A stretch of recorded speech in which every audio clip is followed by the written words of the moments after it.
Good evening, everybody. Welcome to another edition of the episode of Nashville by Night. Last we left our coterie, they had just fled Nashville. They'd headed south towards Jackson, Mississippi. Place far enough away that there wasn't so much attention from the situation brewing in Tennessee.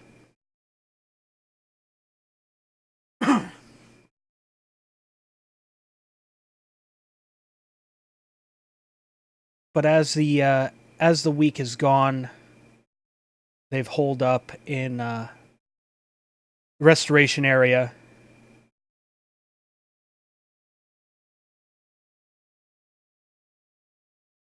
Held up in the restoration department of the local Mississippi Museum of Art. They had a guest with them.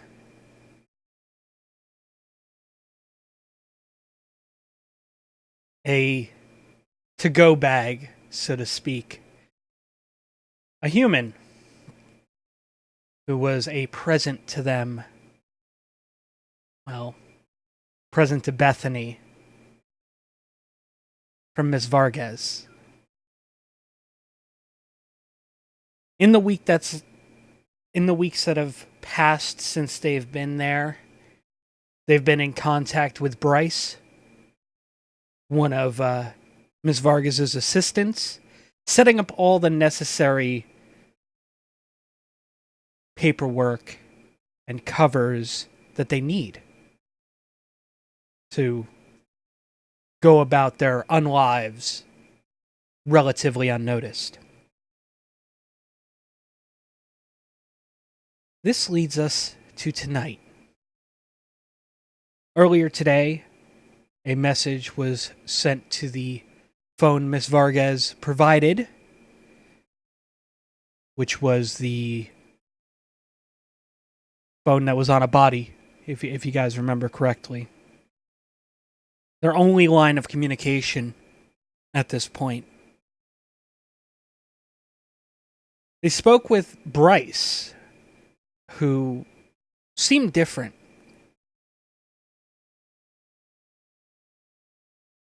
Saying that they were coming into town, the care package, and the proper documents for them.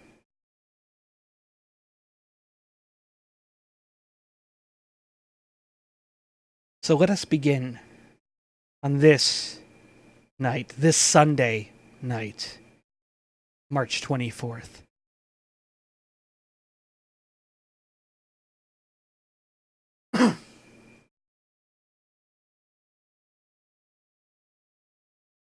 Coterie is still in that restoration room, awaiting instructions and waiting orders, whatever. As a bound and gagged man lays in the corner,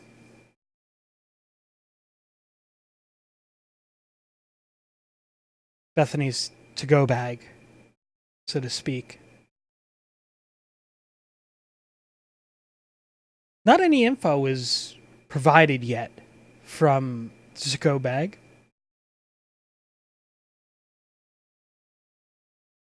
But they do know that on this night they will receive their new identities.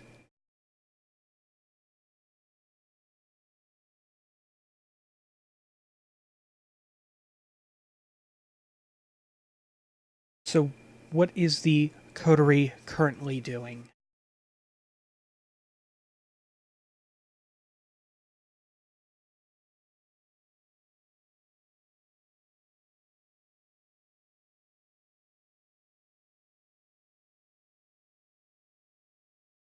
Percy's just doing his daily routine scanning the works of art for things that need to be corrected.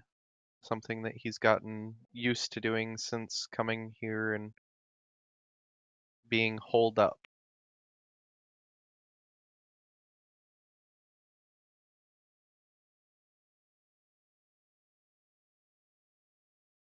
A message comes through the burner phone. It's from Bryce. It is another one of the articles in which they have been sending on this day. Another cold case.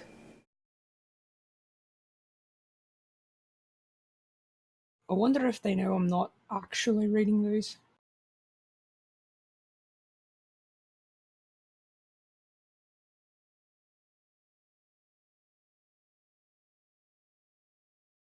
Another message comes through. Sorry. It reads, I'm sorry. That was stuck in draft. I'm entering city limits. Oh, they're getting close. Just so everyone knows.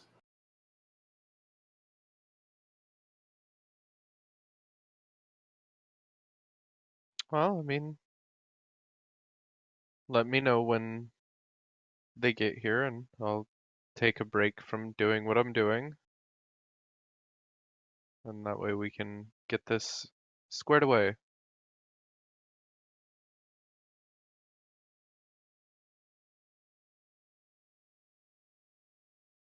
Next message comes through ETA 10 minutes.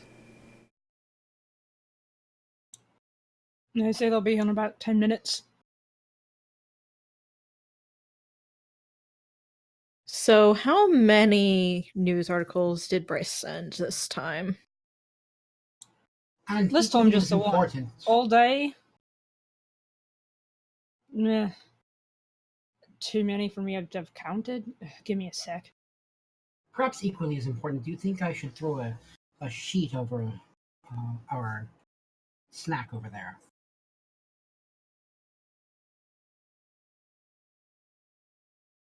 Perhaps maybe we don't let Bryce in the room.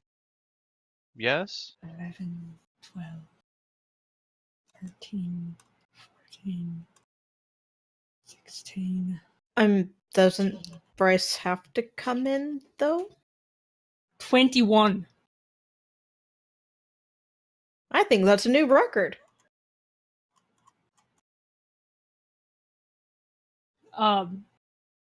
I mean, like I said before, they are kindred. So, I don't know that it matters. If you're tired of your phone privileges, I can take it back and read through all the articles. No, that's not what I'm talking about. I'm talking about the throwing a sheet over. There's a conversation going on where I'm trying to count and convert Welsh numbers to English numbers. So I'm sorry. I'm following multiple conversations here. Okay. I don't know that it matters if we cover the guy. I think what Bran is trying to get across is this Bryce is fellow kindred. The snack is of little import. And quite chatty, apparently.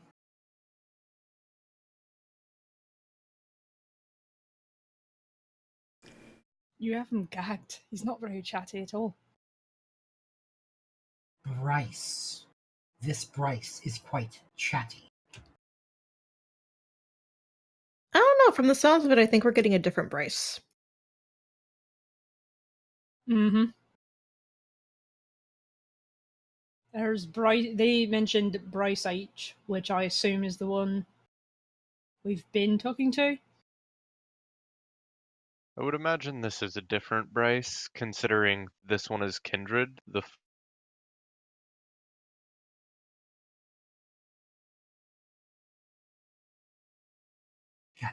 Just like sending screenshots. What, and the other one wasn't chatty? The other one seemed to be overly hyper due to consumption of drinks. A bazillion Red Bulls, you mean?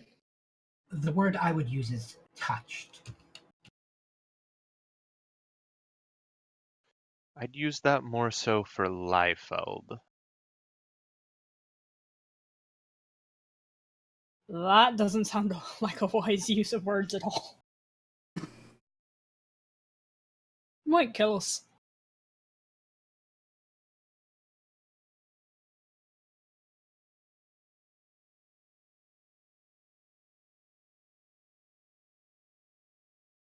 So while this is all going on, another message comes through.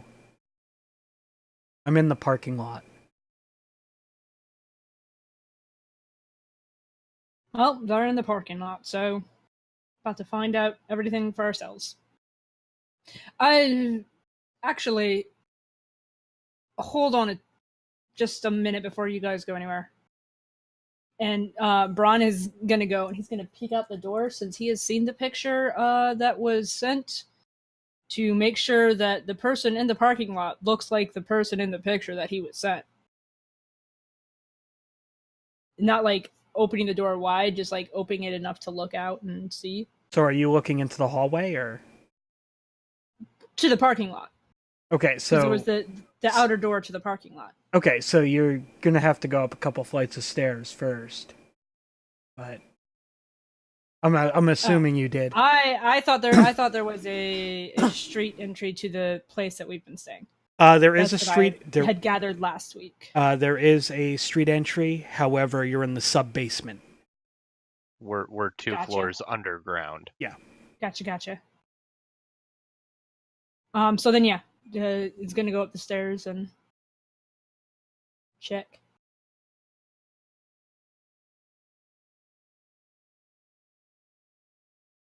So in the parking lot, you see your friendly security pickup sitting there. Guy's reading a paper, as per the usual. Really doing an amazing job guarding the place. And in one of the parking spots, you do see a blue Prius. Can I see the person in the Prius? You cannot.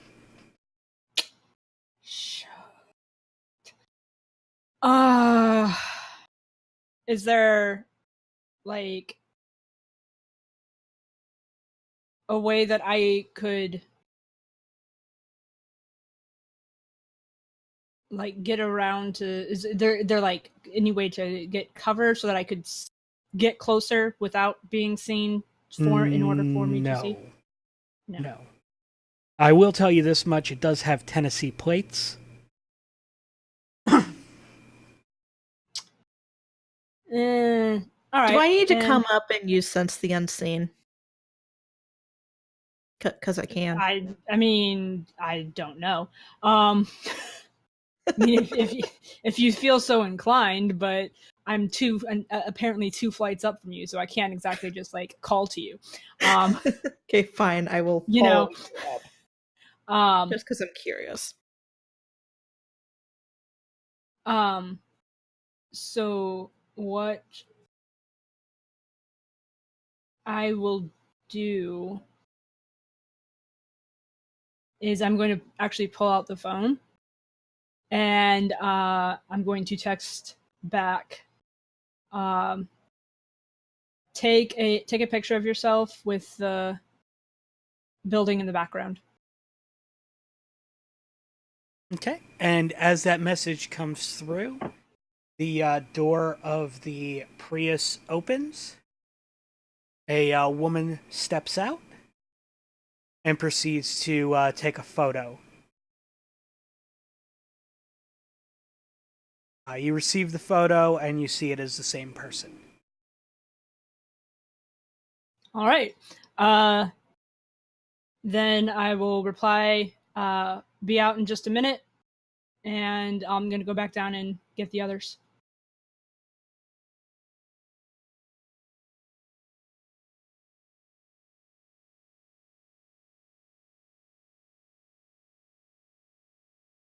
She gets back in the Prius, closes the door, because, I mean, it's kind of awkward to just be standing in a parking lot, you know?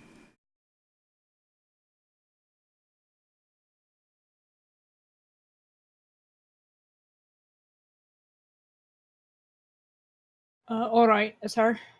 I guess we can just go out there and meet her. I'll wait in here. I think it's a bit more conspicuous if the four of us go out there to meet someone with security on site.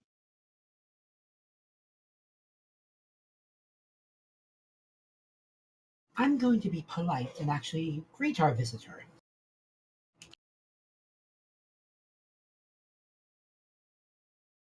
I don't know, would it be like super weird if all three of us were up in the parking lot?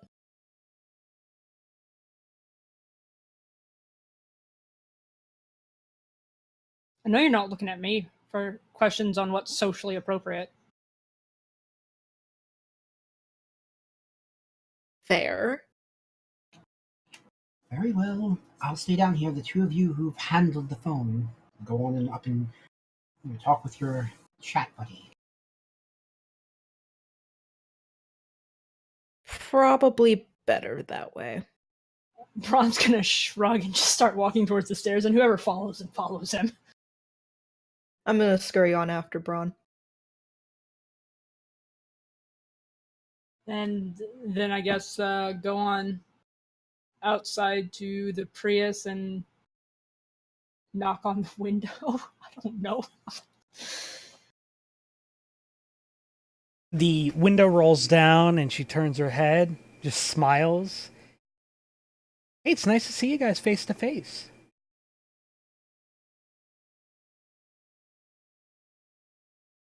Good to see you as well. I hope your trip was all right.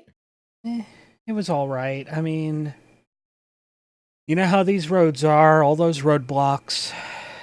You know, it's bound to happen.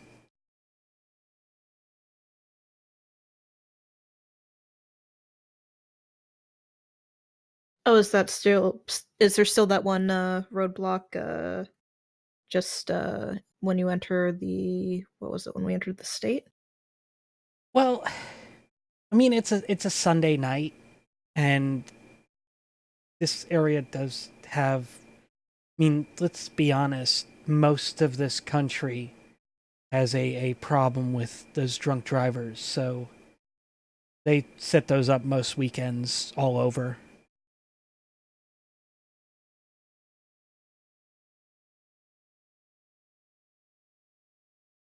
Fair. So you said you had all of our ID and documents and everything? Your restoration supplies. Yes, I do have them. There's 4 boxes in the back.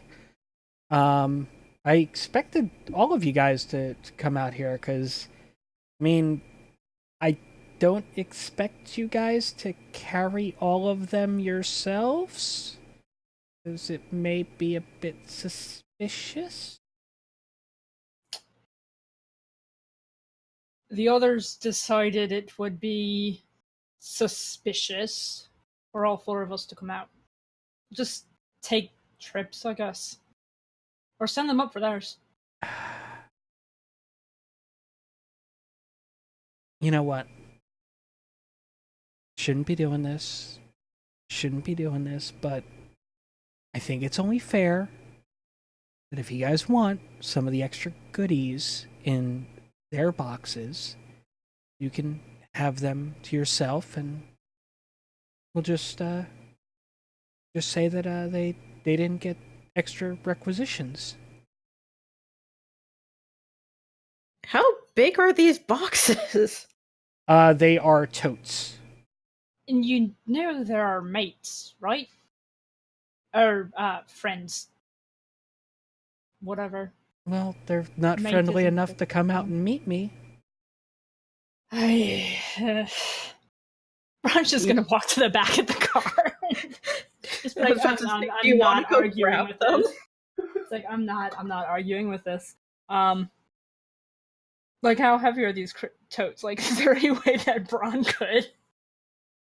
Well, obviously, as a kindred of your strength, you would have no problem.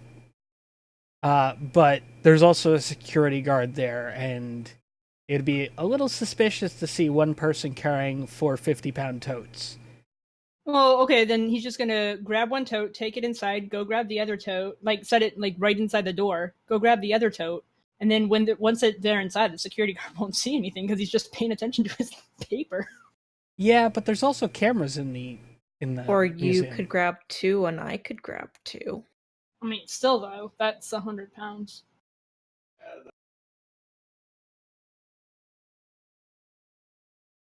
But Do you want to go grab the others?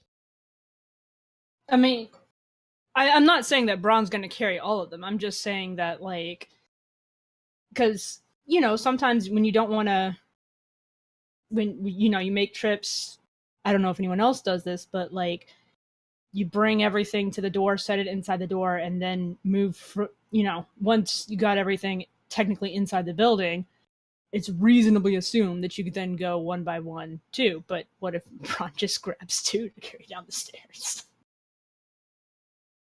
Does anyone do we have any reason to believe that anyone's actually like paying attention to the cameras inside the building?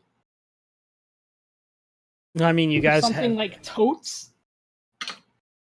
Yeah, but the thing is, like, I mean, if you want to do it, then I'm not going to stop you from doing it.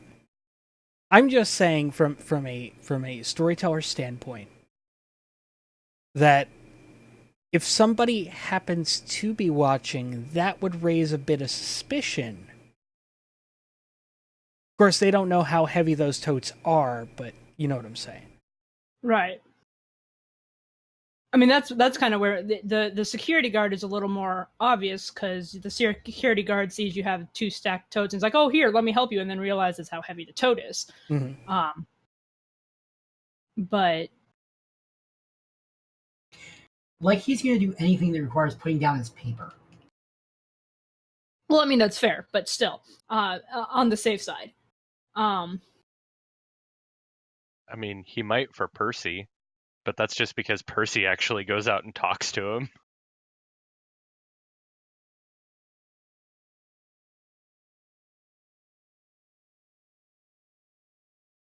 Well, at the very least, I'll grab one, bring it in, grab the other, bring it in, and then maybe I'll just leave the other 2 upstairs and send Percy and Bethany up if it's going to be an issue. Okay, so you're going to go and take 1 tote down and then let them know there's 2 totes, 1 for each of them? Yeah, up at Okay. the top of the stairs, not outside. Okay. All right, sounds good. All the while, Evelyn's staying out by the Prius? I guess so, unless I just... Well, I don't want to have, like, Bron go with his tote, and then me go with my tote, and have Bryce assume that we're just taking the 2, and just, like, leave. Gotcha. So I suppose I'd probably just stay by the car and wait for either the others to come up, or something. Okay.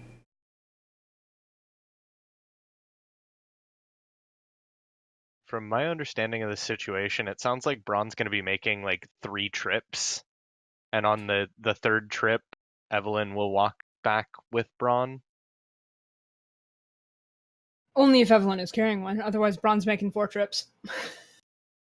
I think I can hack a 50-pound bag. I think. Tote thing. Tote's a bag. No, it's not. No, it's like the Rubbermaid tub type thing. Is what I'm inferring. Those. Okay. Yes. Sorry, he had to whack a hunk of plastic that's in the closet here to show me what. I was thinking tote bag, not like tote plastic box. Oh no, I'm right there with you. I call those things tubs. Okay. But the fact that he was saying boxes earlier. Okay. I didn't catch that. That flew over my head. Right. You hush. He's laughing at me. Yes, we can hear. I did not mean to do that.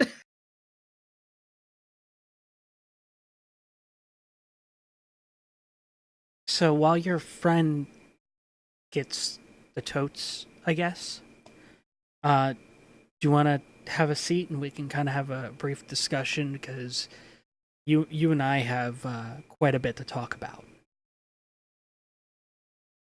Like climb into the passenger seat and talk? Yeah, like, yeah.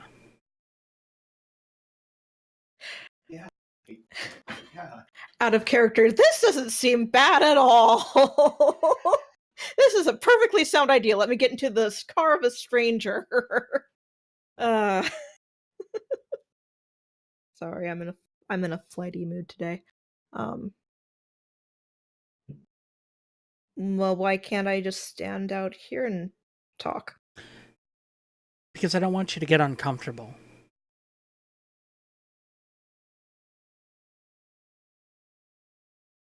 And how do I know that you won't just suddenly drive away with me in tow? Well, considering the hatchback is still open, it would be super suspicious if I drove away with it open. There. I see your point. And I'm gonna go around and climb into the passenger seat.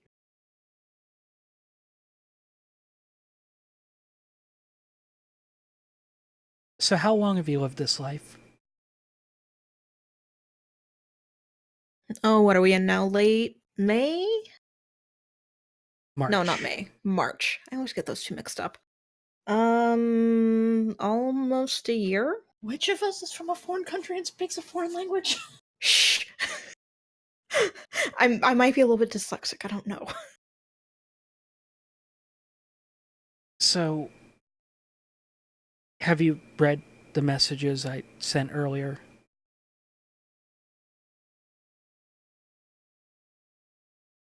Kind of glanced over them, didn't really read all of them in depth.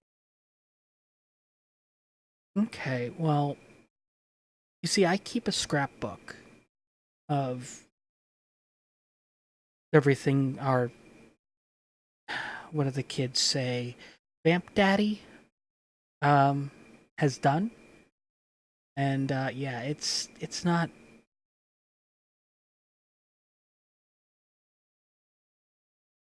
You're safer away from him.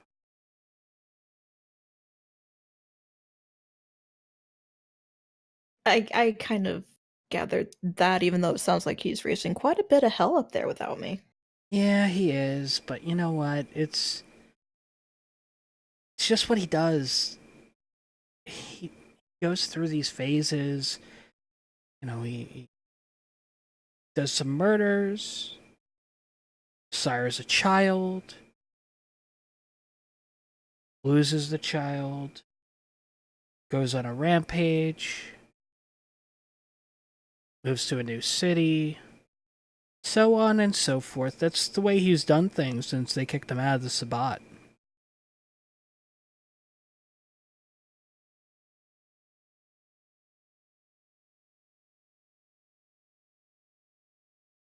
And you were one of his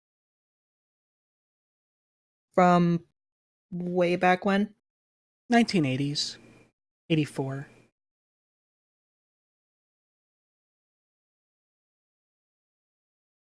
Dang. I didn't even get an opportunity to spend time with him. Not that I'm heartbroken about that, because You didn't miss much. he's a piece of shit. But Yeah. it was just interesting, you know. So while We do have the same sire. We aren't really alike, if you understand what I'm talking about. I think in this case you might have to spell it out for me. So,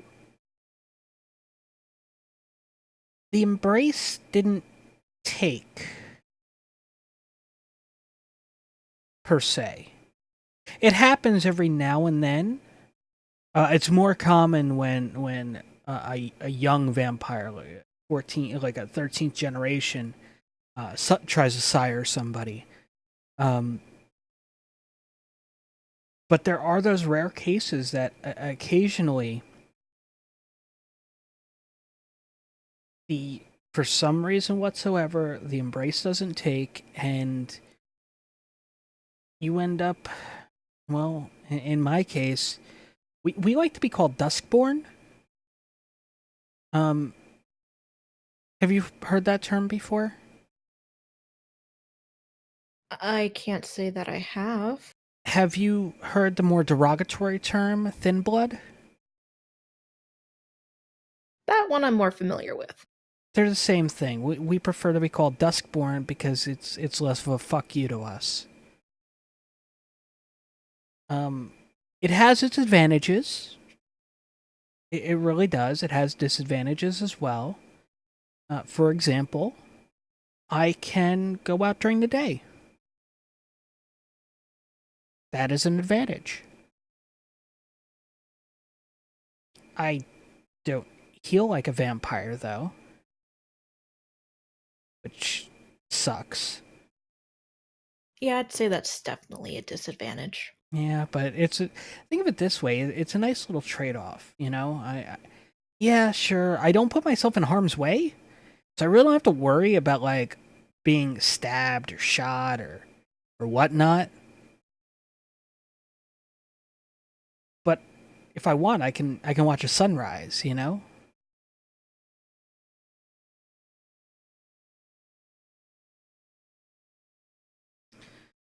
But I spend most of my time scrapbooking when I'm not doing the assistant thing. So how do you know that all those cold cases are from him? There's a pattern.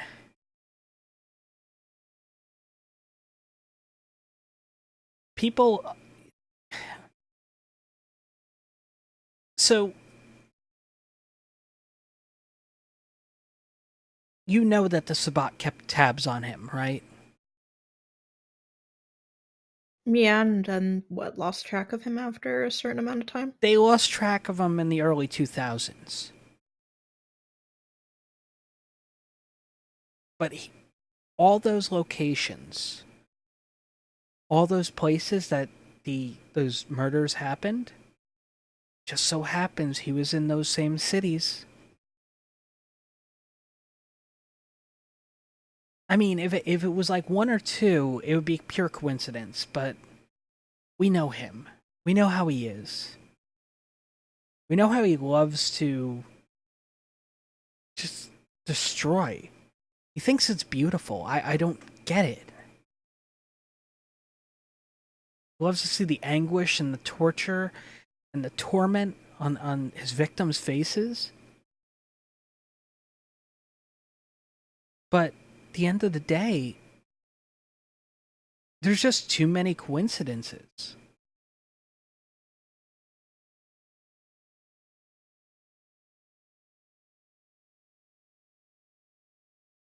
So how did you come across Miss Vargas?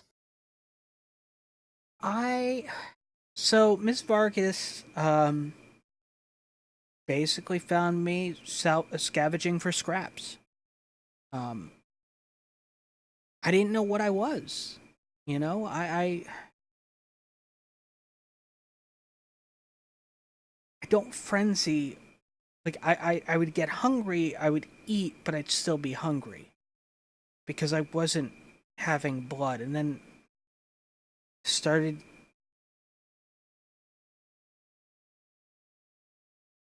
Then I ate my dog. And that's when I knew. something was really wrong. It's like, needed the blood, you know? I would go to pet stores and I would, purchase like vermin, rats and stuff. And I would kind of just use those. But otherwise I was scavenging for blood because I didn't know the ways of our society. I didn't know that there were different groups and all the other stuff. I just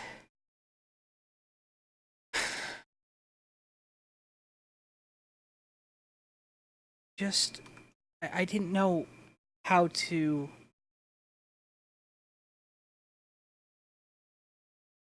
survive. And along comes fiery Spanish woman, takes me under her wing, says, "Listen, child. You deserve more than this.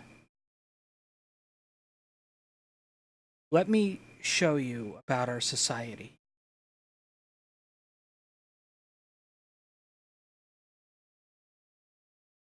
That was 1988. It's a long time to be wandering. 4 years. Well, it was like 3.5 years. It was like the tail end of '84 when he did that to me. But then Miss Vargas came. She says, "Your name's Bryce now. You're working for me. I'll take care of you. I'll make sure that son of a bitch pays."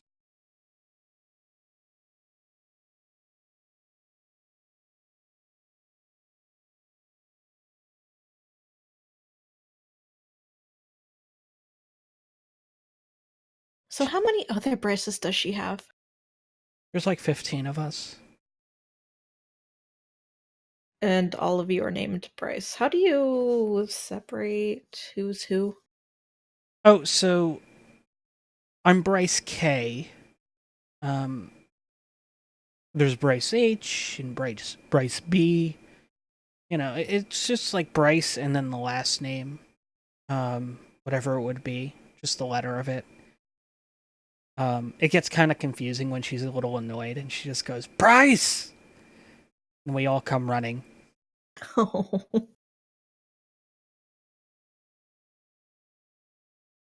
But I mean, it's just I know for a fact, like for me, it's not a big issue because whenever there's something that involves kindred, involves our kind, I'm the one that she comes to. Because all the rest of the Bryces are humans or ghouls, but they're never brought into what's going on around.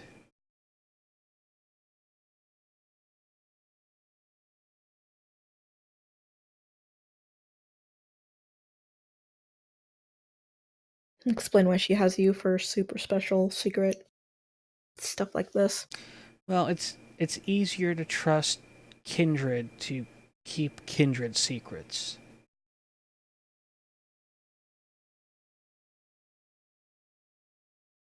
It's also kind of funny when I would go to meetings with her, and they'd be like, "Who's the Korean girl with the Spanish chick?" I'm just like, I'm Bryce," and they're just like, "Your name's not Bryce." And Miss Vargas right away go, "No, her name is Bryce." And they would back right the fuck off. There is something super scary about that woman. Hopefully I never see that, because it sounds kind of scary. Well, I've seen her do some pretty vicious things in the past, but not to somebody who didn't deserve it.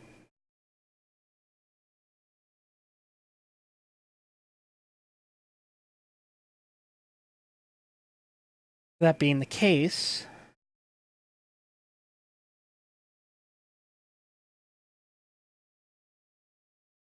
we do have a problem.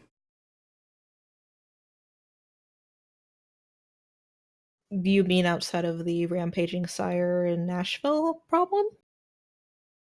Yeah, so did you hear about San Francisco? No. Okay, well, there's this tech company, right? Developing a dating app using a special algorithm.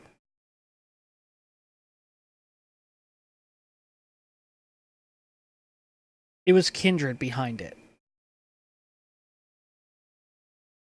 They live streamed their launch. And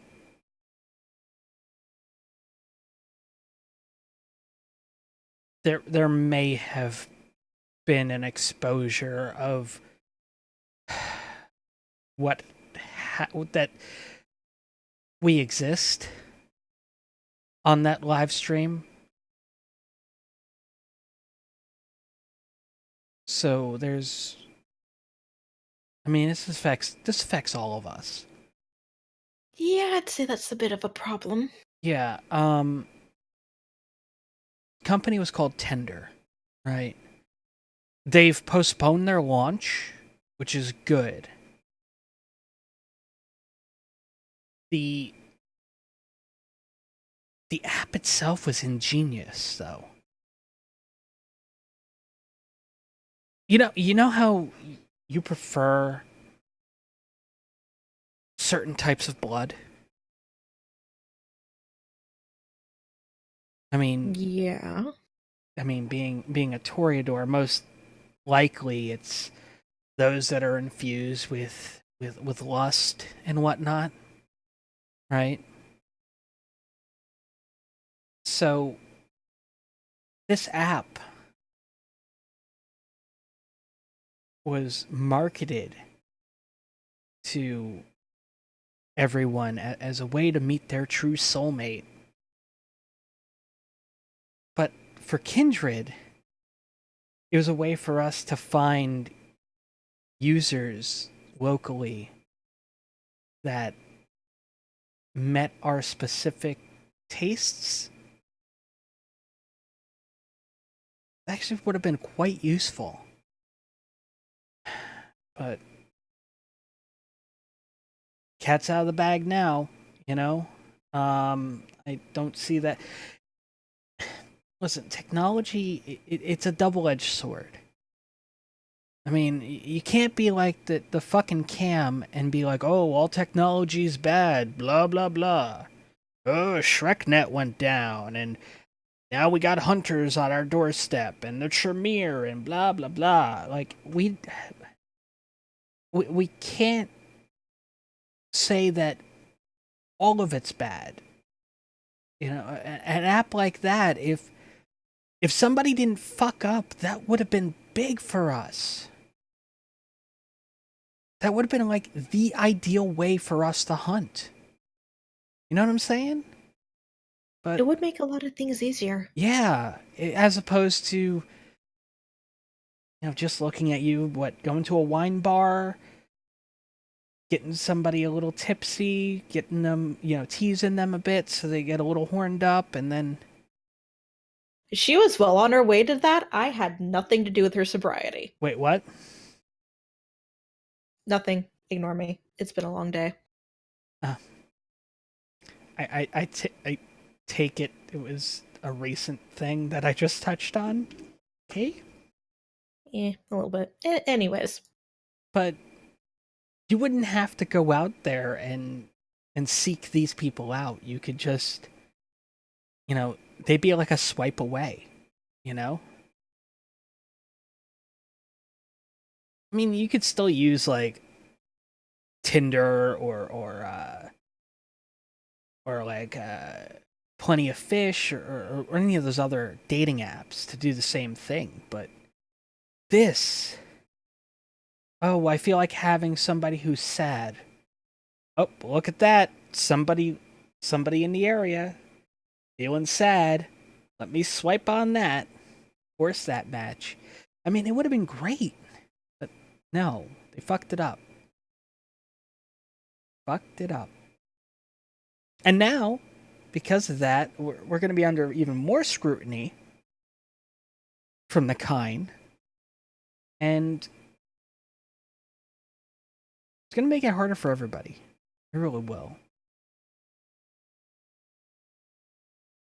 Thankfully, you guys are here. Because in Nashville,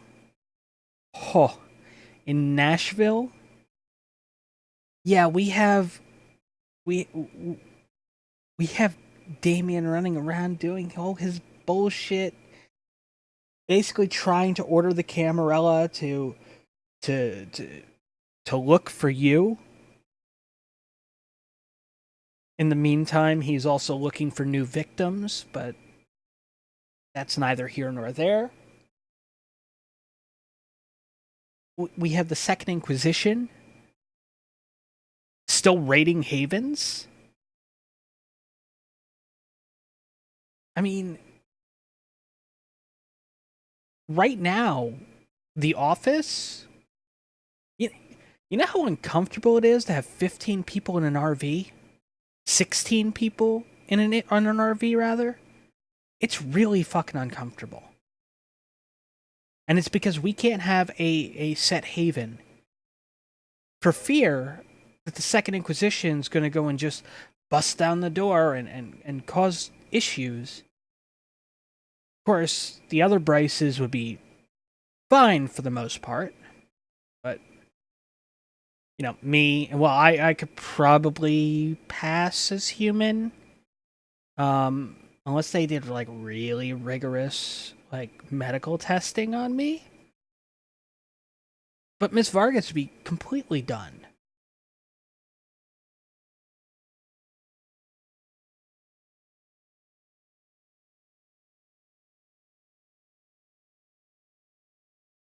I mean, you guys could come down here where it's safer. The problem is we need eyes on the situation.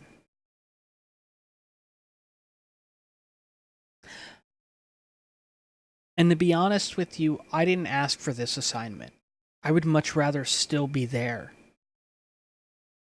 But she said I was needed here. So I'm going to be in this area for foreseeable future.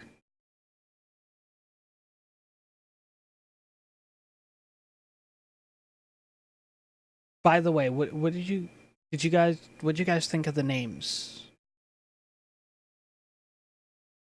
You guys have a problem with them, or gotten used to them yet, or whatnot?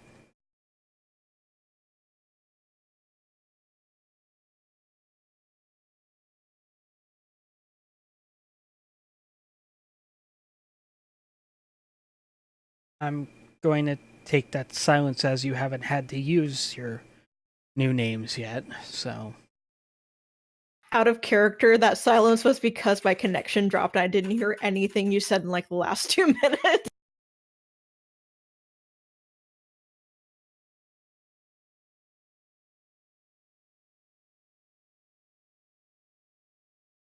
That is fair.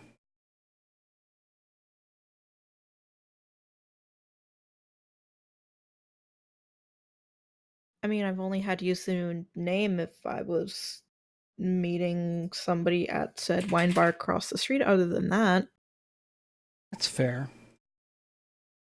That's fair, but I mean, it's how is that place, by the way? really good wine and really good people. Are the people better than the wine?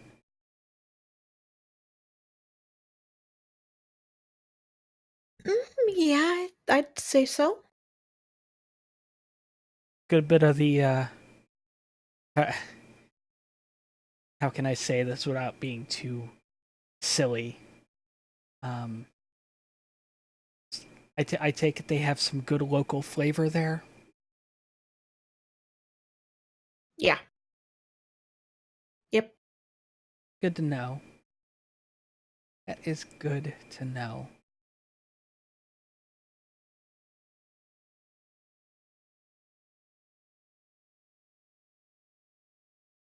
But anyway, I now have to look for a place to stay. I mean, for the time being, I have a hotel room booked. So that's not an issue. So don't think I'm gonna go and crash on one of the cots you guys got down there. Probably. I don't know. It's probably weird with two guys and two gals down there. You get used to it after a while. I don't know. Also don't think I could be in the same room as Ventrue 24/7. You also get used to it after a while.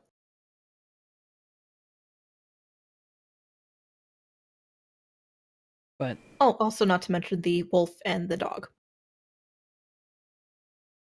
I mean, the animals I could handle.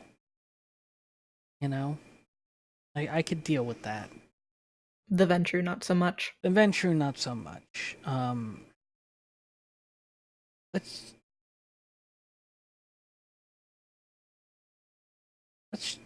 just say I've had dealings with his clan previously. Let me guess, not very nice interactions.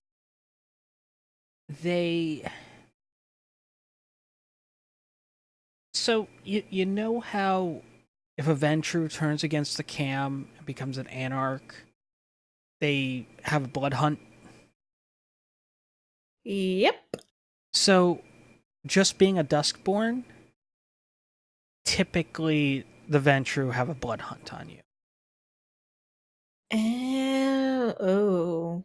Yeah, that I could see how that would dampen your relationship a little bit. Yeah, I mean, I didn't have many. I don't have many friends. And especially when it comes to like fellow Duskborn, like I know very few of us. There's a lot more of us now.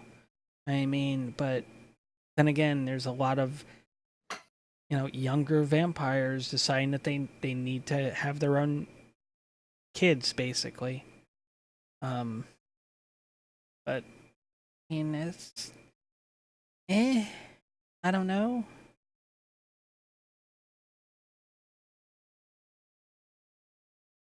Just do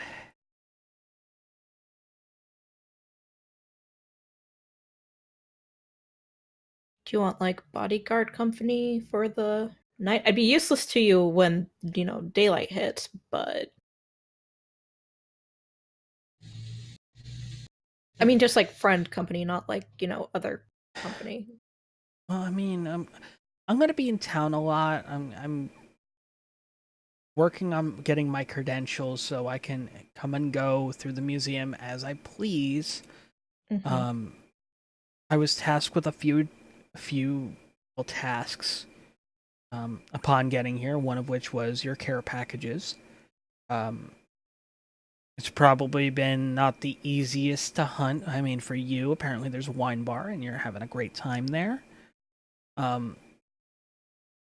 But Miss Vargas wanted me to part of your care package is some blood for you guys. You each have your own little ration of it. So there's that. Also new phones, so you guys can kind of be a little bit more independent. So there's that. We've kind of kept a lot of the tech to a minimum. There is, just as cover, there are some restoration supplies in there. That's where most of that weight comes from. Okay. So there's that. Yours does have some art art supplies as well, because you probably miss being able to do art instead of trying to fix other artists' mistakes. Very much so. So, I mean, there's that. But, yeah, I mean, as I said, I'm working on trying to get all that taken care of. You guys got new socials, driver's licenses, passports if need be. You guys are pretty well set in case something happens. There is also cash in there. You guys were given a $2,000 stipend each, so each have $2,000 in your totes, so you can get new clothes or whatnot while we work on trying to get all the financial paperwork for your cover jobs taken care of, and then you start making that lucrative restoration archivist yearly paycheck. But ultimately, as I said, you guys will be seeing a lot of me. I'll be around. I don't like this. I don't like being this far from her. And I can understand that. And I mean, it's not because like I have a blood bound. It's not like I'm blood bound to her, because I'm not. I mean, she was the only one that like she could have easily given me the final death when she found me. I mean, back then we were the mistakes. We were the harbingers of Gehenna. We were the sign of the end times. That's what we were. That's what they saw us as. She took me in. I owe her. And I feel bad that she's going to be at it alone in Nashville.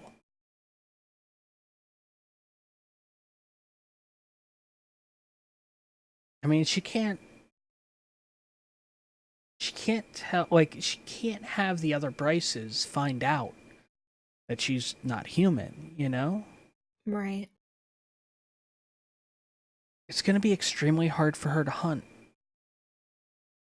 You know, it's... I'm legitimately worried about her. Understandably so. I think she'll be okay, though.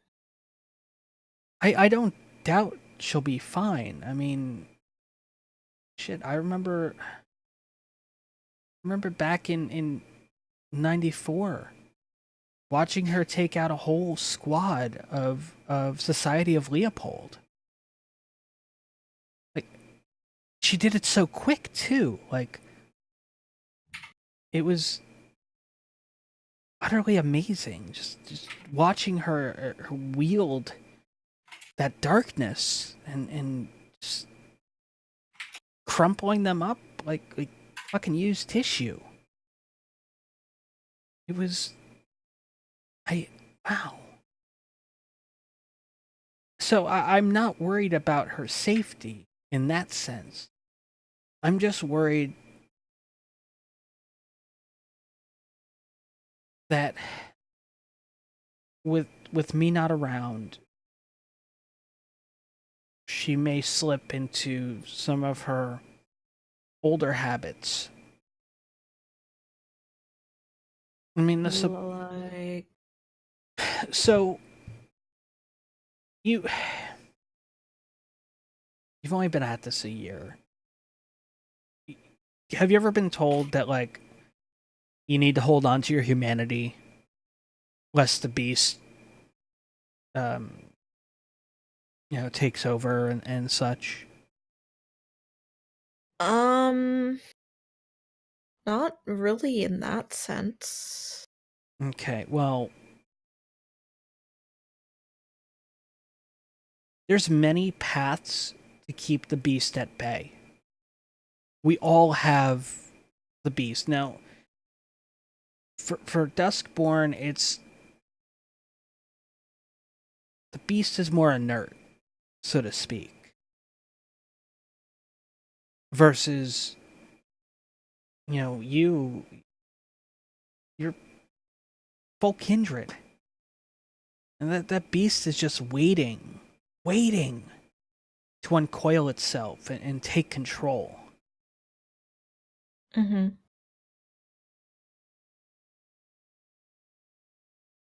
There's different ways to combat the beast. There's different ways to keep yourself in control.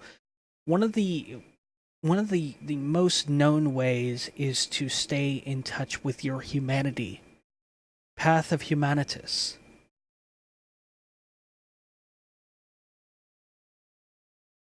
Miss Vargas didn't always follow that path.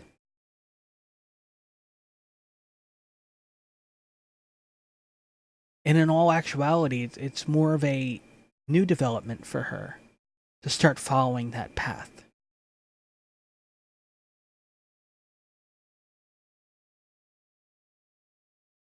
When I met her, yes, she showed kindness and sympathy to me. She took me in. She showed me the ways of unlife. But she was a emotionless, cold bitch. Mean more emotionless than kind of now? Yeah. Shit.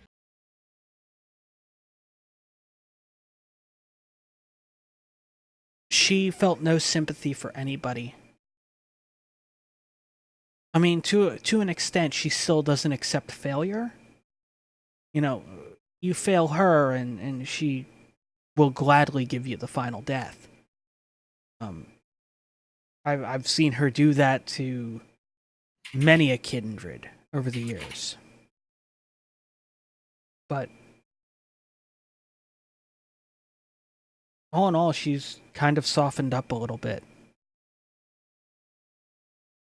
Ever since she resigned, so to speak, from her post within the Sabbat.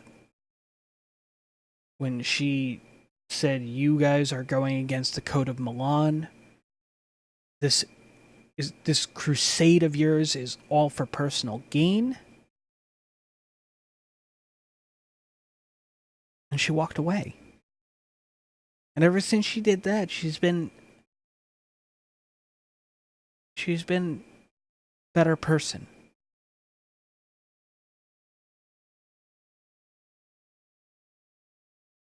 And that's why I'm worried. I was kind of like an anchor to her. I was like a touchstone to her humanity, what was left of it anyway.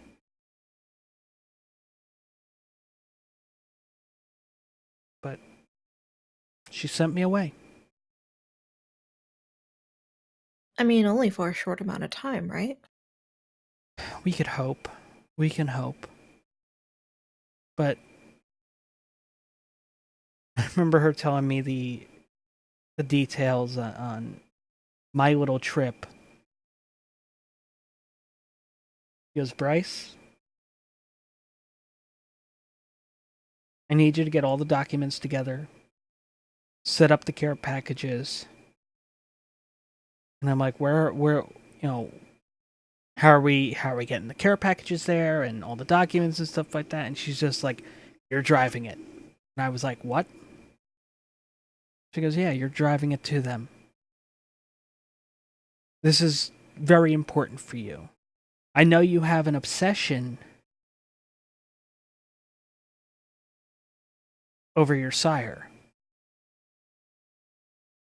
And, I mean, whenever there's an article or something like that that can be linked to him, yes, I'll print it out. I'll take it. I'll cut it out of a newspaper. I'll put it in my scrapbook. Just so many lives he's destroyed. So many lives. Mine, yours. Believe it or not, we're the lucky ones. But and remember her saying, this one's extra important, especially for you. Because, in a way, you get to meet one of your sisters.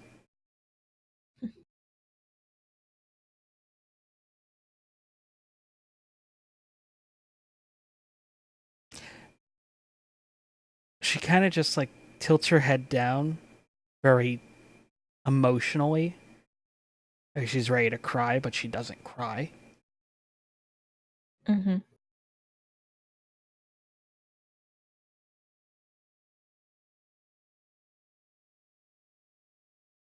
I've lost so much.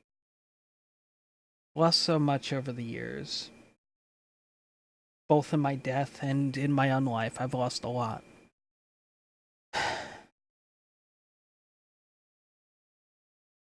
When she told me that I not only would, by coming here, I would not only be helping her, but I'd also be helping another one of his victims. Someone who sort of shares my blood, shares the same blood as me. I knew I was the right thing to do.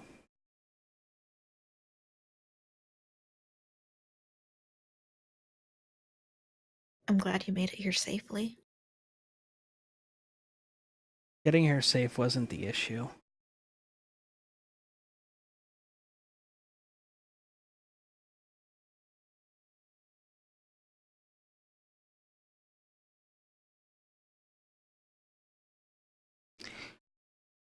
So, have you done any research on this area?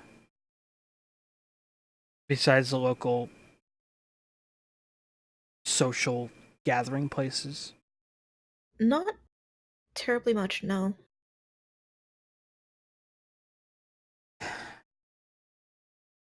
Okay. Do you know if any of your compeers have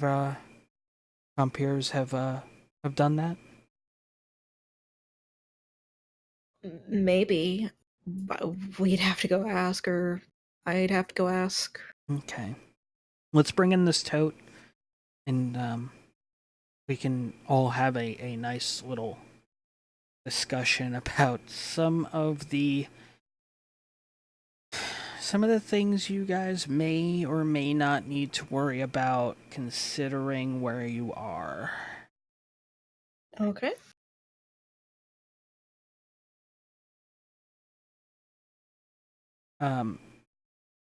She opens the car door, steps out, closes it, proceeds to the hatchback.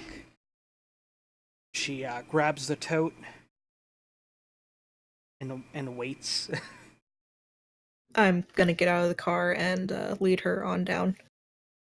Can you please close the hatchback? Oh, yep. Close the trunk.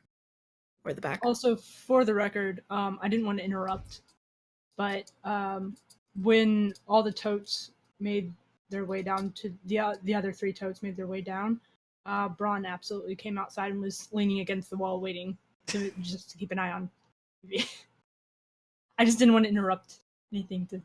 Oh no, while you guys were talking. Oh no, that's fine. That's fine. So Bryce is carrying the tote. Bran will hold the door open for her to get inside. All right. Seeing that she's carrying the tote. Yep. And bring it down to the sub-basement, to the restoration room. Just kind of stands there because obviously it can't open the door. Hands are full. Bran will knock a couple times, and then open the door. Just to kind of do like, hey, people coming in that's not necessarily just us. It's kind of a... Well, you got to remember the outside of the restoration room is like a one-way mirror. So they could see out, but nobody could see in. I did not remember that. Fair enough, then I guess he doesn't knock because they would be able to see. Or you could still do it because you had forgotten about it. Well, I mean, if he's been living there, I forgot about it. Yeah. If they've been living there and seeing that, then... Fair. I mean, just because I, the player, apparently didn't write that down. Mm. Well, I'm also thinking it could be like a very like, hey, listen, we're coming in type situation. Oh, all right, okay, I'll do the... Like, it's just, it's not so much because you need to, it's because it's the polite thing to do. And to be fair, oh, and Bran is totally polite. And yeah, but that's fair. He knows that they're looking. We don't know. I can't see. So yeah, doing the knock and then brief pause before opening the door for Bryce. Okay, Bryce is going to bring the tote in, set it down on the ground.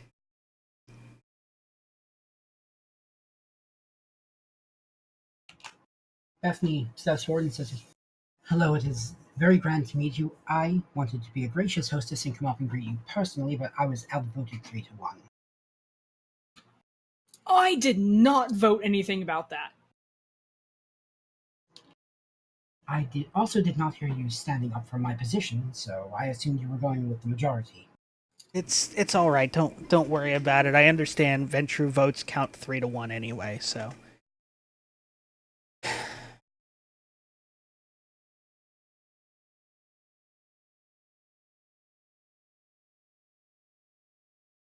If only you heard the sigh that I heard.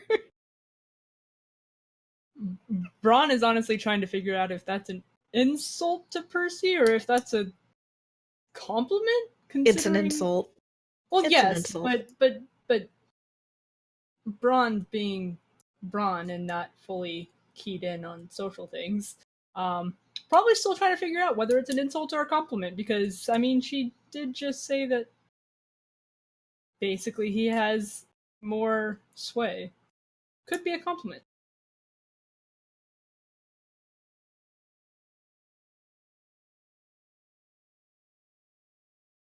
But anyway, it is nice to meet all of you. I'm Bryce. Not other Bryce with his caffeine addiction. No. I'm Bryce K. I'm going to be in Jackson for a while. Don't know when I'll be returning to Nashville or wherever Miss Vargas needs me. Consider me your liaison, so to speak. So I have a question for you guys. I mean, you guys have basically stayed down here and occasionally gone out to grab a meal. She looks over and she sees the guy in the corner. Except for whoever's... Wait, I know that guy. "Oh yes, we've grown acquainted." That's... Percy just looks at Bethany. I brought him to Miss Vargas to then deliver to you. You kept him? Like a pet? "Oh no, not like a pet. I'm not finished with him yet. Ooh. I'm not positive I'll ever be finished with him." Interesting. Giggity. So, have you guys done any research about the area besides like the social aspect of the city? I've done my looking into the various universities in town. Okay. Other than that, no. So, I kind of found out why this area has very few vampires. I mean, right now I can count 5 vampires in this entire city. Mind you, they're also standing in this room. I'm going to guess it has nothing to do with rent prices. Oh no. Oh no, it doesn't.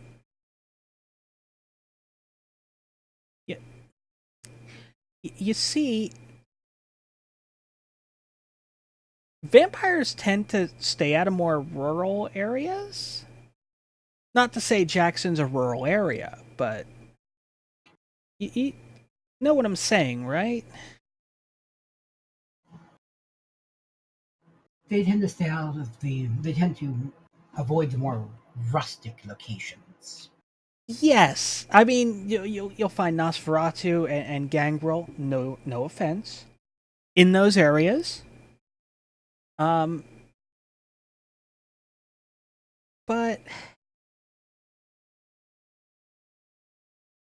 have any of you guys ever seen a werewolf? Percy just kind of like lifts his right hand to his shoulder. Yeah, so I've been around a lot longer than they have. yeah, so I have a question. yes. Storyteller who knows Braun's background. Has Braun? Wasn't that part of one of the war sheets that you took? I don't remember. I think that was one of the ones that we debated. I don't know. I think so, yeah. I would say you haven't, but you have passing knowledge. Okay.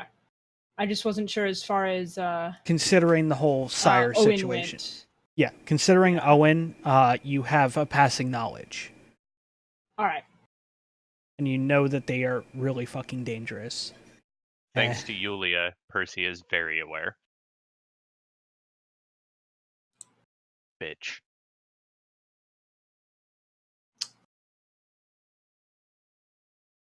What?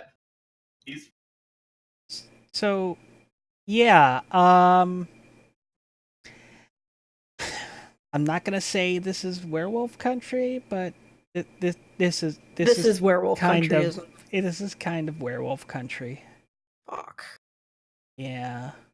Okay, who voted on us coming here? Because I'm pretty sure it wasn't entirely me. Percy I also want- raises his hand to that. I wanted to get as far from Nashville as possible, and this isn't it. Well, to be fair, because of the local werewolf population, we're actually safer here than we would be in a more populated area. So You're safe as long as you don't come across one. oh, I'm aware. But it also means that those hunting us are less likely to come looking here. How sure are you of that? Well, for me personally, I know that Yulia is not overly fond of the mutts. And she likes to stay as far away from him as possible. Yeah, but if she were to find out that there's a Ventru, as she would put it, traitor here. Oh, I'm no traitor. She forced me out, Well, and then sicked her blood hunt on me. well, She did this, not me. well, when you're a Ventru and you're not Camarilla, they yeah, that's a thing. Do you know anything about Yulia? At all? I know she was tied to a foundation that was also tied to a tech firm that fucked up big the other day.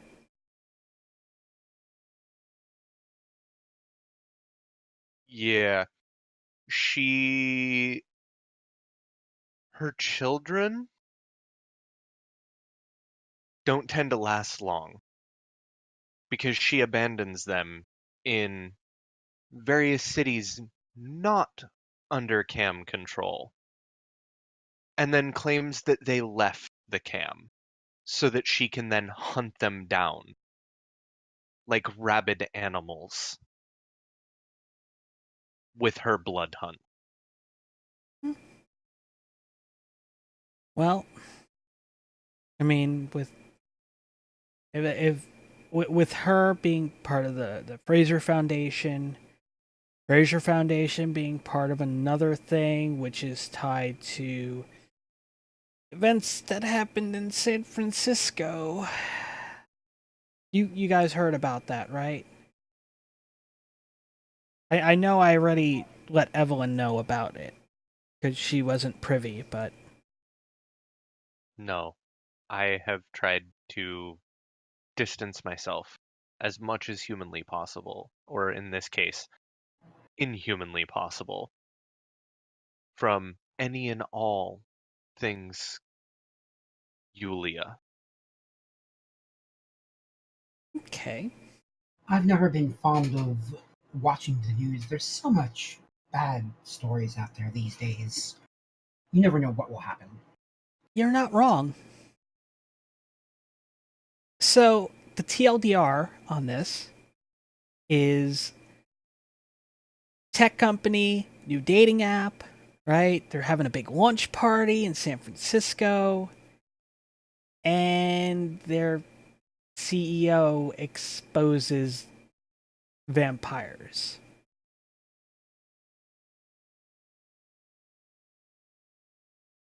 Not because he's a member of the Second Inquisition, the Society of Leopold, or whatever. No, it's because he's one of us. And he thought the live stream was off.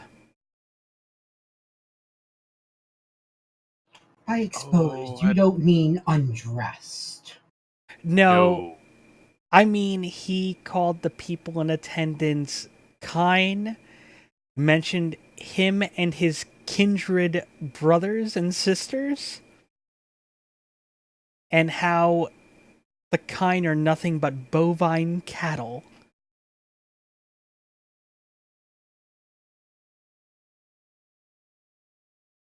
So what I'm hearing is, even though he's not First Light or First Dawn or Second Inquisition, they're now going to be on our hides.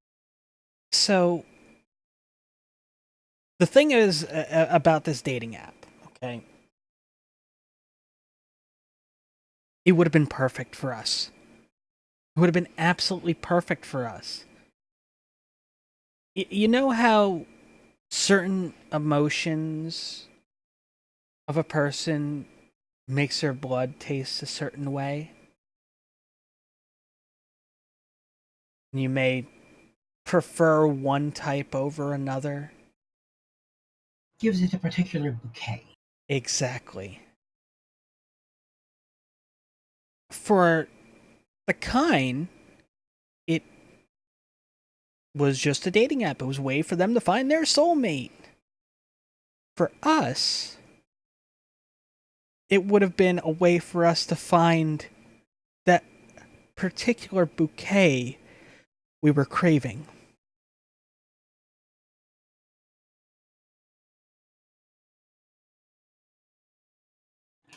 Might I also assume that if they had more specific tastes, more pointed tastes, it would also help them find that? Quite possibly. I mean, it's set up like a standard dating app in the sense of like you're looking at their likes, their dislikes, you know, how educated they are, their blood type, and then how they are emotionally. So, but all that got fucked up. But hey, have you guys eaten lately? I know Sis here has already had something. She may have mentioned it in the car, but I've noshed now and again. And she looks over at, the guy in the corner. I keep myself sustained Okay. well enough. Have you guys The universities around are all right. have you guys checked out your care packages yet? I've not had time, no. Okay. So first off, yes, there are some restoration supplies in there. That was just in case somebody needed to see what what was being carried in. Okay, so there is some of that in there. Right. But then there's also cooler with about 10 blood packs in there for you guys, because we didn't know your food situation.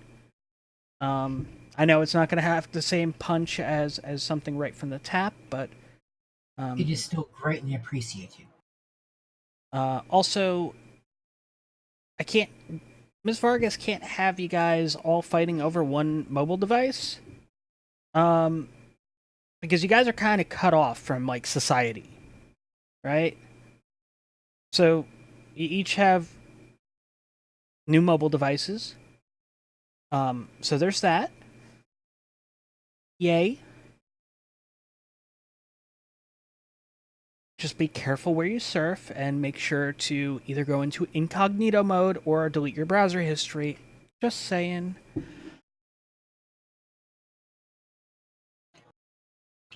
I tend to use such things very sparingly, so that shouldn't be a concern for me. That's fair. That's fair. I'm just saying, with like all the extra scrutiny, we want to just be very, very careful.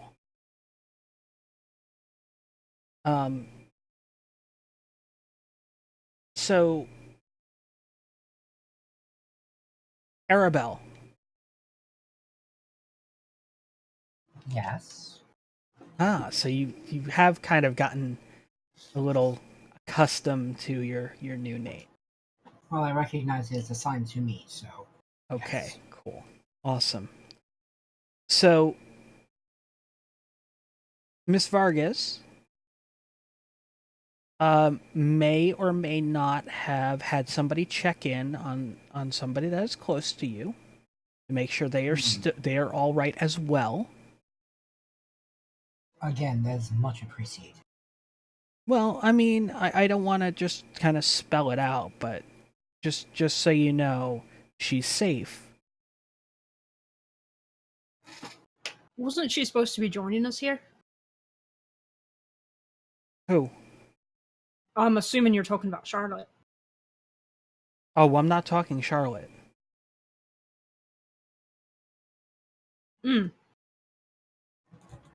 I see. That is even more appreciated.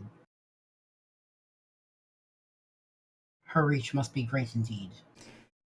She has a lot of resources. She has a lot of resources indeed.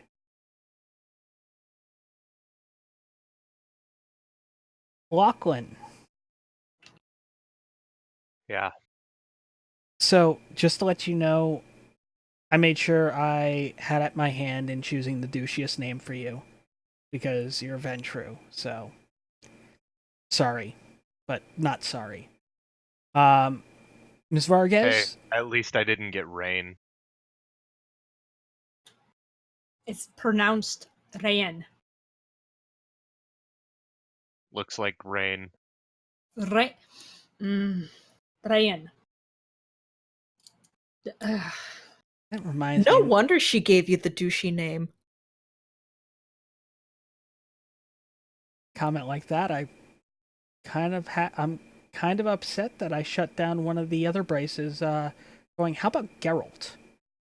So, but anyway, that's neither here nor there. I don't understand the reference too much. I understand the reference completely. But Lachlan, you'll be pleased to know that as of Tuesday, that compound that was seized by the Fraser Foundation, Yeah. It's going to be wiped from the map. Wonderful. Middle of the day. Middle of the day wiped from the map.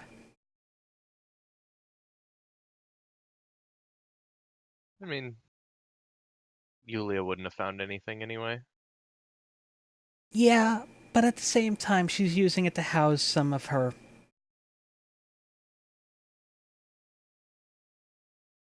hunters, her fellow sportsmen, so to speak. Oh, that is sweet Yeah. music. Good. Let it be done. So, I know you just said it. It's what, Rayan? Close enough. Okay, cool, awesome. I'm not really good at like. I don't want to say a weird name, but it's just it's very Welsh. I'm very Welsh. That you are. That you are. So right now, you may or may not like this. So right now, Miss Vargas has 10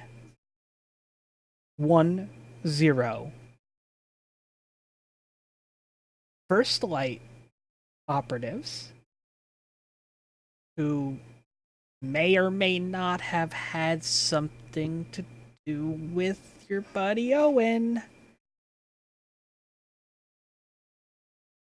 One of them is going to be that bomb that's going to go off in that compound.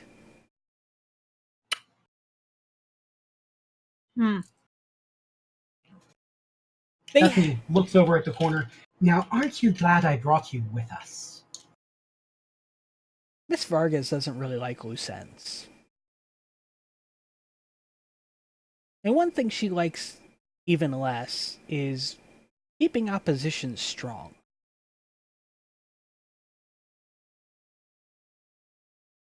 And Lizette.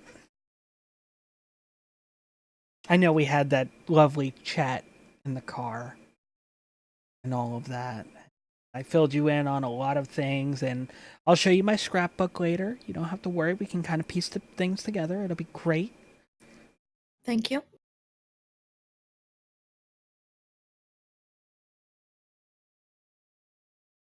But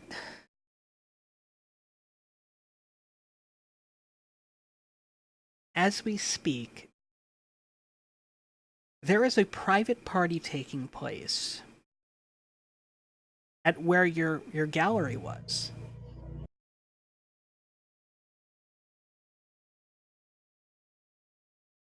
You see, What kind of private party?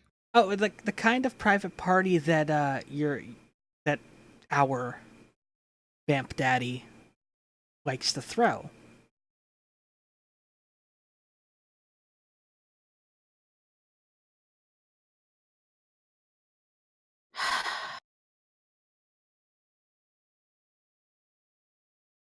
Now, knowing him, he's probably already left the party, which makes it a little bit more complicated for us.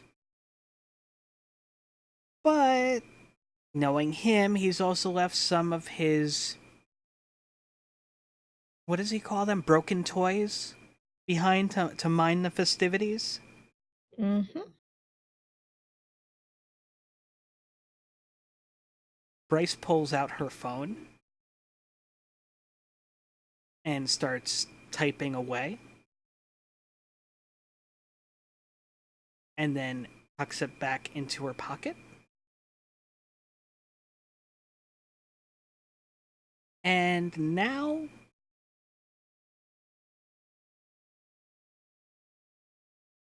oh, this is just too fun. So now that place is going to get raided in about 20 minutes by Second Inquisition. So, anonymous tips. It's always fun. That they are. Yeah. Just like the anonymous tip that sent them to your apartment and sent them to his office and to the Fraser building, Pentex's new headquarters. You know, just different places. You know, it's interesting.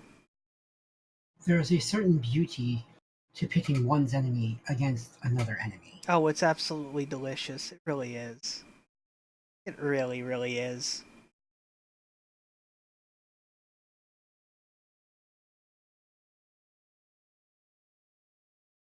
But anyway, I know I have a hotel to get to. And then I have apartment hunting tomorrow morning. So I should probably be heading out, unless you guys have any questions.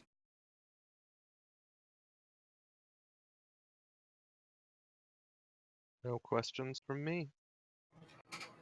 You've provided far more answers than I thought we'd get, so I'm quite satisfied. When we came here, I think it was the other Bryce, they said that our friend Charlotte was supposed to be joining us within a couple days. Any idea on why she hasn't? Let me find out really quick. And pulls out her phone, she taps away. Hopefully something comes through in a few minutes.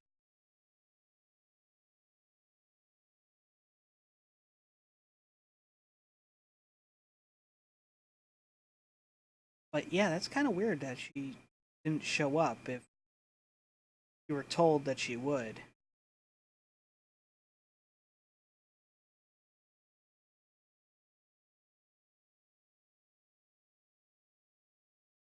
I've come to accept there are a great deal of complications going on, and I just trust that things will work out in this situation. Yeah, it's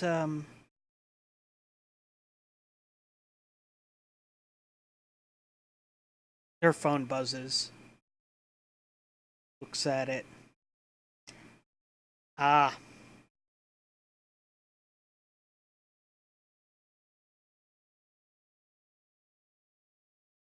I see now why she has not come into town.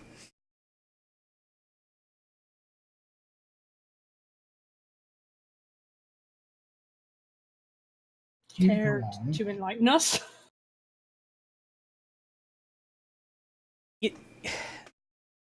So she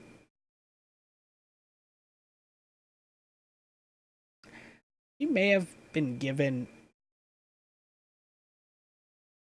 wrong directions.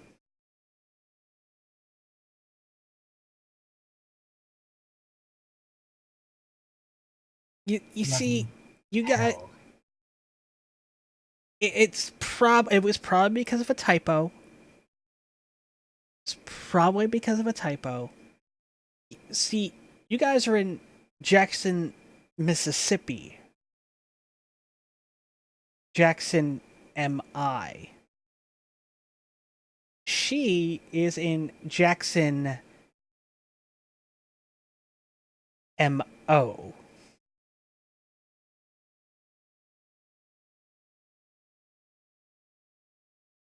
You see how that could accidentally happen?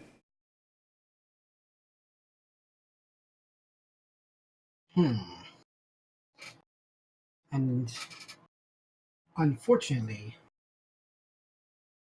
there are no supplies, no haven waiting for her there. I do hope she's on the way here now. So, when she was sent off with $2,000 cash, just like you guys have. Oh, by the way, yeah, that's in the care package as well. $2,000 for each of you. So you can get new clothes or whatnot.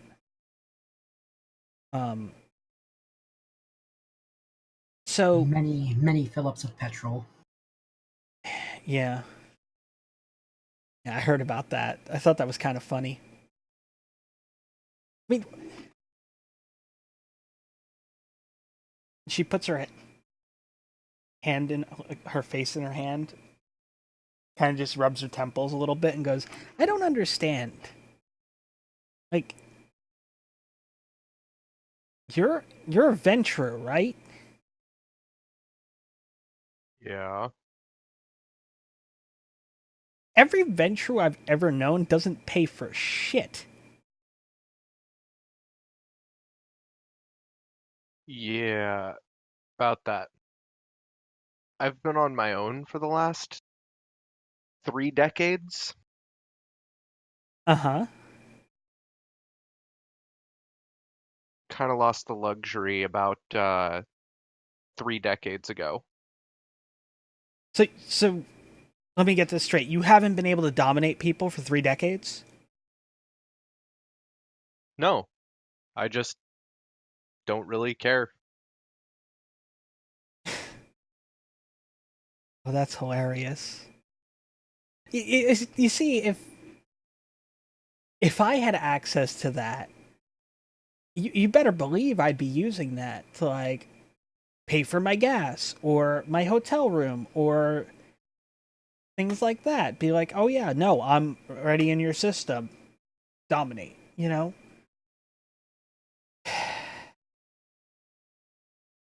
Yeah, but using it like that tends to leave a little bit more of a trail for fellow kindred to follow. Whereas cash transactions without a name don't. You see, when you dominate somebody, because I've seen many a kindred do it before. Don't have to give your name. I'm aware, but it still leaves a trail. Too many people missing too many moments in time Yeah, fair. or hours at a time. Well, I mean, you could always chalk it up to a gas leak like they did in San Fran, but Please tell me he was given front row seats to a sunrise. he was attacked on stage. I imagine he was not very kindly received by the rest of our brethren in attendance. Oh no.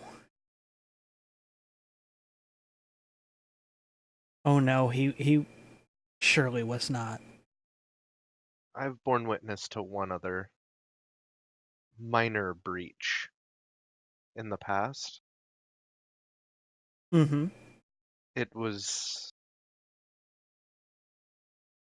unpleasant.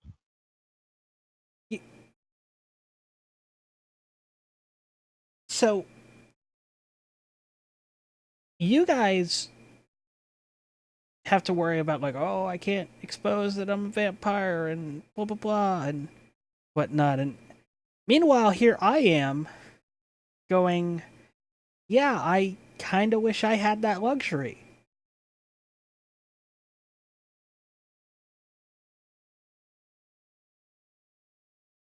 Not really a luxury.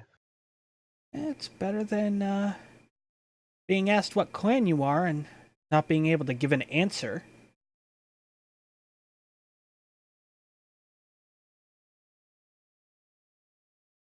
Being I know claimed. that feeling pretty well. Oh, so you've also been called a portent to Gehenna before? You've Nope. had derogatory terms thrown at you?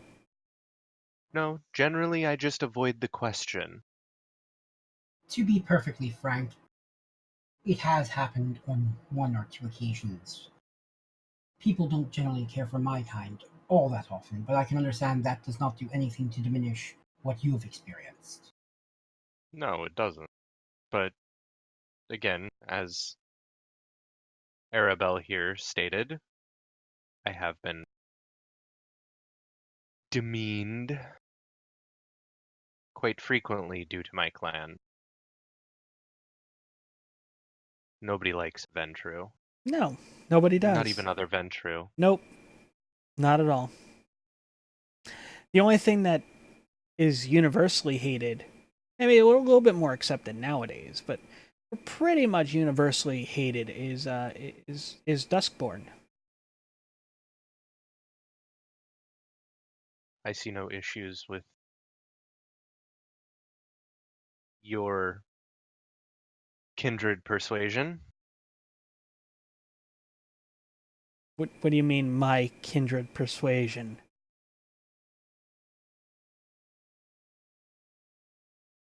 Kindred that don't have the gifts of the rest of the clans. You see, this is why I never like talking to Ventrue. Because even when they're trying to be nice, they like to talk down to us.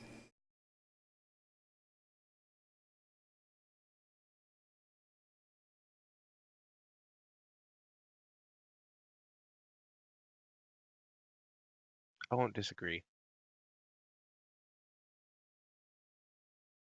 It's not intentional. I know, it's just the way your clan is. It's Which is why not even other Ventrue like the Ventrue.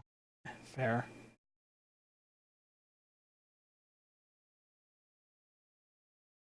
But I mean, it has its perks. You know, being Duskborn and all. I can understand that. I Love c- to be able to see the sunrise and sunset. and also passes human. That too. Yeah. So, if I really wanted to, I really, really wanted to, I could. There is a way for me to no longer be of the Duskborn. I mean, we have it. It's weird because we have it rough, but we also have it easier as well. Because unlike Arabelle, did you choose to be a Setite? That's actually an interesting question. It depends on who you ask, to be perfectly honest. I did walk into a den and ask to be embraced, but on the other hand, I did not choose to be, I suppose you could say, enlightened. So, 6 of one, half dozen of the other? Fair.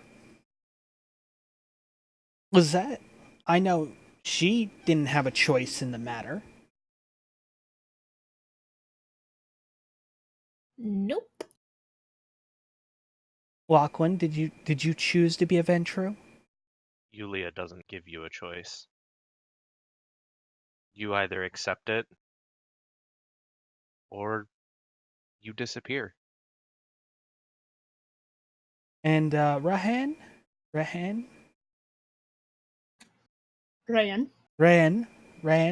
There we go. Rayan. Did you choose to be a gangrel? Absolutely not. Okay. You see, while I may be Duskborn, when I see fit, if I want to be a Toreador, there's ways I can be a full Toreador. If I want to be a member of the Setite Ministry, there is a way for me to be a member of the Setite Ministry. If I wanted to be a Ventrue, there's a way for me to be a Ventrue. Same thing with I mean, Gangrel and you were- Lasombra. Almost there with the disdain in the voice for the clan. Almost. If I wanted to be Banu Hakim, I could be Banu Hakim. Sure, I gotta commit diablerie to do so. But doing so will, in turn, make me whole. Of course, I'll never be able to see a sunrise again, but I'd be able to heal normally and all the other stuff, and...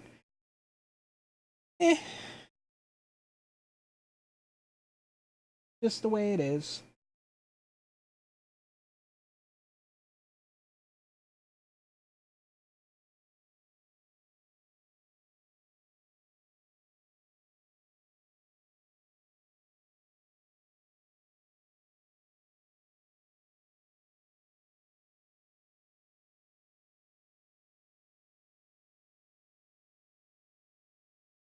But anyway,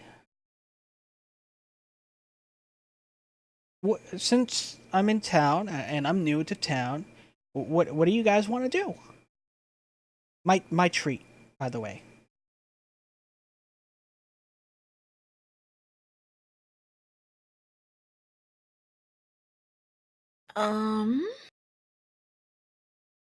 Well, there is there is the wine bar across the street. I can't say I've wandered too far beyond the premises. Premises? Mm-hmm.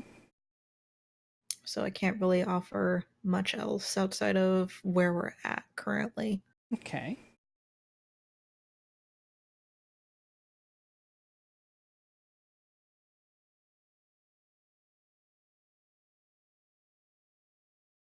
I've always been something of a homebody, to be perfectly honest, so I have even less wandering than Lizette. Fair. I mean, we could go shopping and get more bondage gear for your little playmate over there if you really wanted to.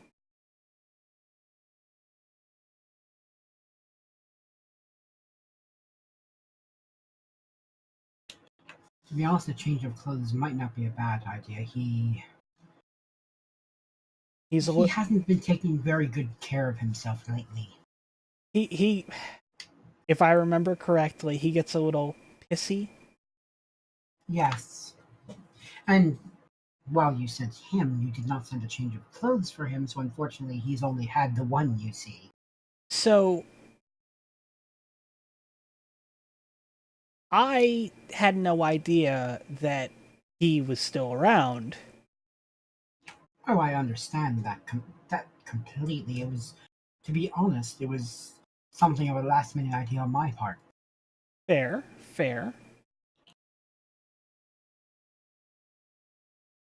So maybe go do a little shopping, get some clothes, get him some new clothes that don't reek of urine. That would be quite pleasant. Well, let's face it, not just urine. It's not like I've untied him at all in this time.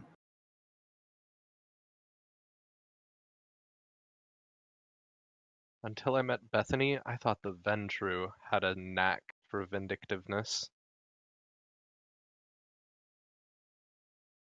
To be fair, you really have not spent a lot of time with the Lasombra. No, I haven't. I like technology a bit too much.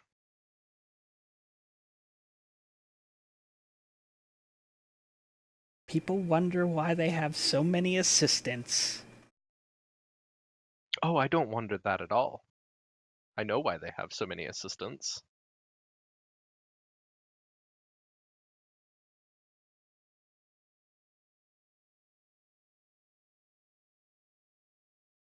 I think maybe we can go and I think the shopping trip's going to be the best idea.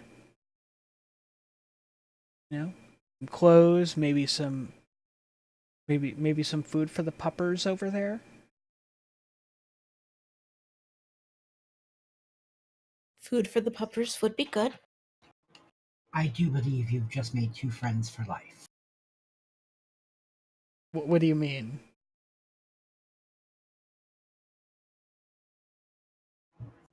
The two of them are quite attached to the various companions. Ah. See, I was attached to Pup once. I'd rather not get into that again tonight.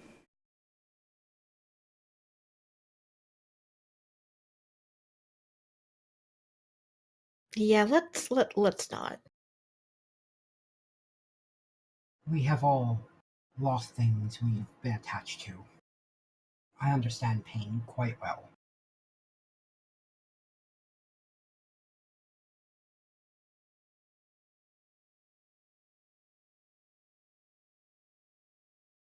Also,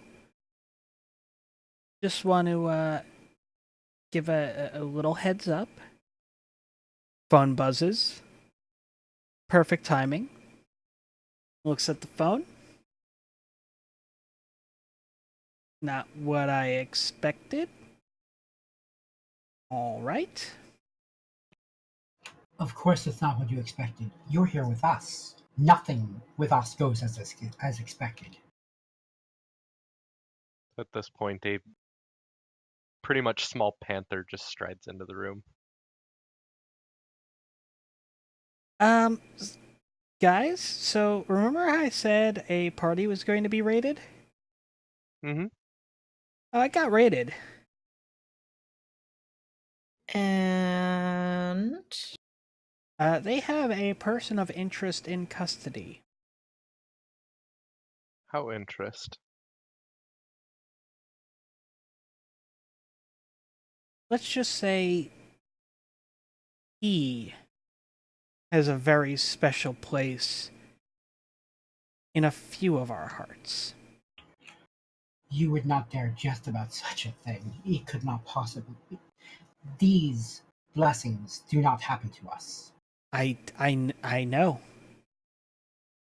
I understand that. But that's the info that just came to me. that seems awfully convenient. Well, think of it this way. We were going to raid his party. We were going to have his party raided, right? So, apparently they just sent regular cops, I guess, instead of hunters. And they've just kind of taken everybody into custody. And he was still there.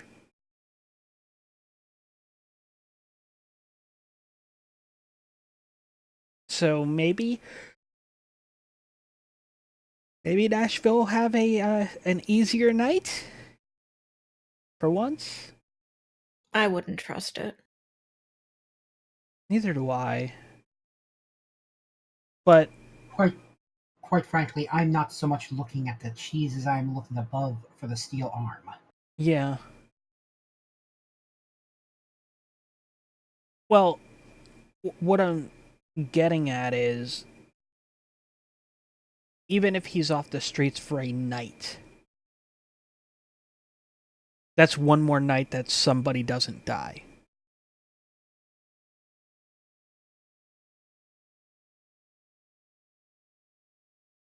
Or it's one night that the entire police force does. Yeah, well. At least he won't be strangling some young girl.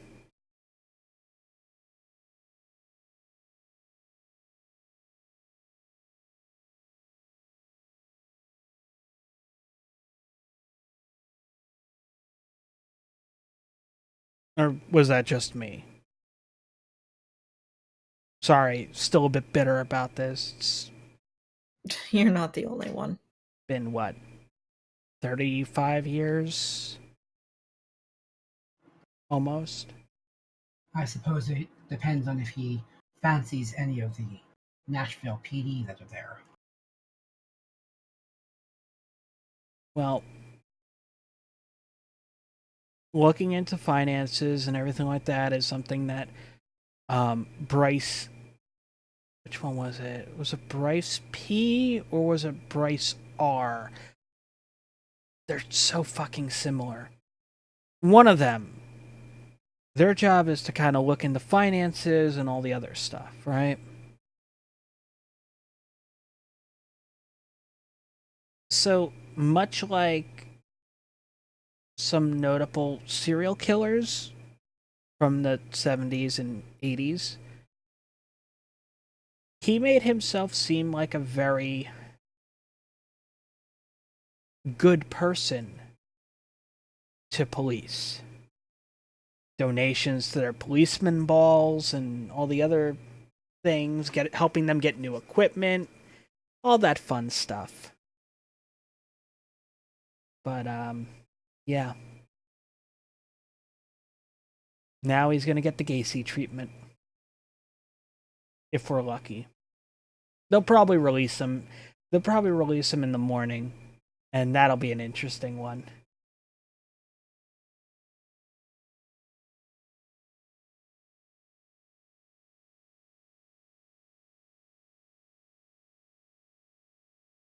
Either way, it'll certainly be interesting to hear what happened.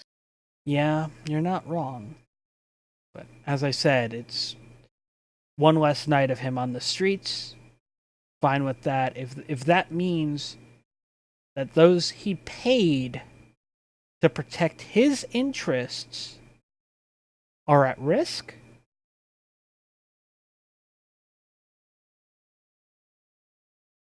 I'm just saying.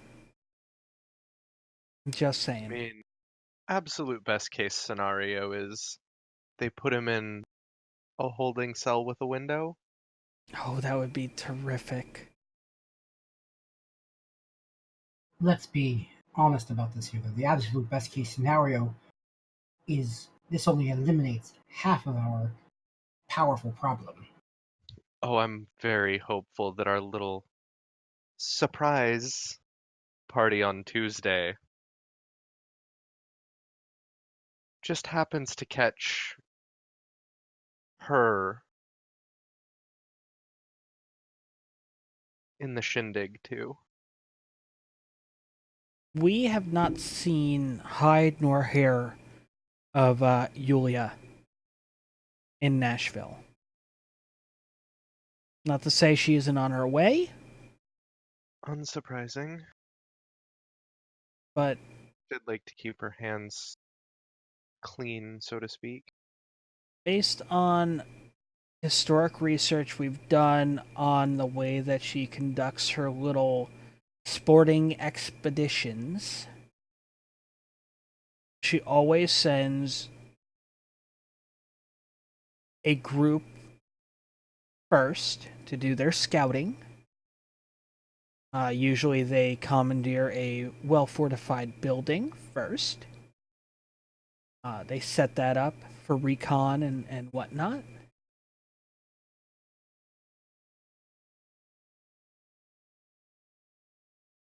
So yeah.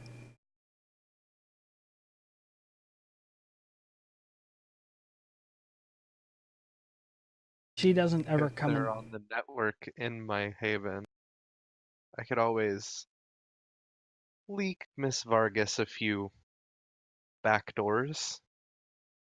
You could. It's not necessary. Yeah, but it'd be fun to know what they're up to. Well, it's a standard MO of them, which is they're searching for their target. They pulled all their resources together to deal with undesirable people, as they put it, to be on the lookout for certain people.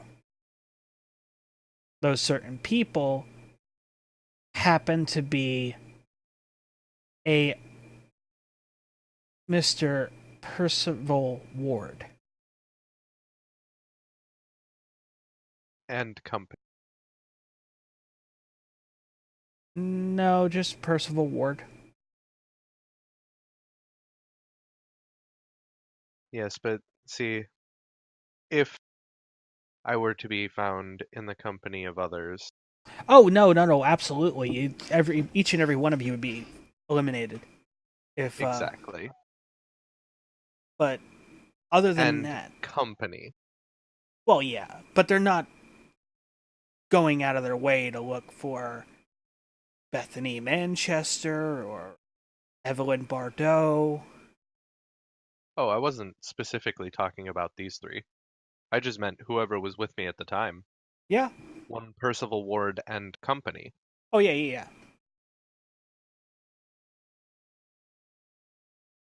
But I mean, that's just the way it goes. Personally, they're in for their little Tuesday morning surprise. And if the building going up doesn't kill them, sunrise sure as hell will. I'd just like to know who you've got as a demo expert, because that building's pretty sturdy. So, it is based on the construction and the and whatnot from what we've been able to gather. But during the day, Ms. Vargas has had people breaching exterior walls to get explosives in place. Not all at once, slowly and steadily. There is a ghoul that will be going in with the assault team on Tuesday, who he doesn't have much to look forward to in his life.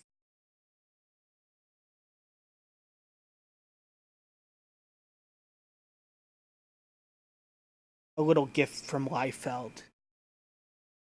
A little going away gift from him.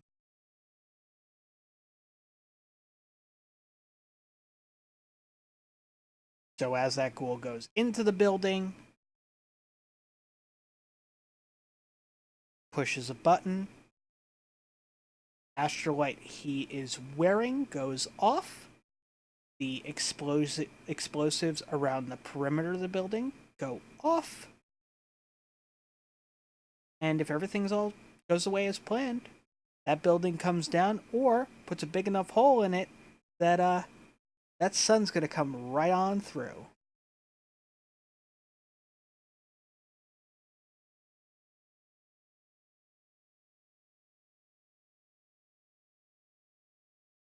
We can but dream. Again, I just hope Yulia's in there. Though I would love to have her head instead of just an ashtray. Well, you can dream. I would love to choke the unlife out of Damien and then rip his head from his shoulders. I know that is not a possibility.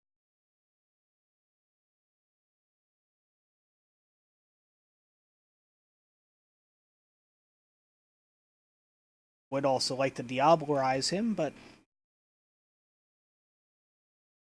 it's too risky with him.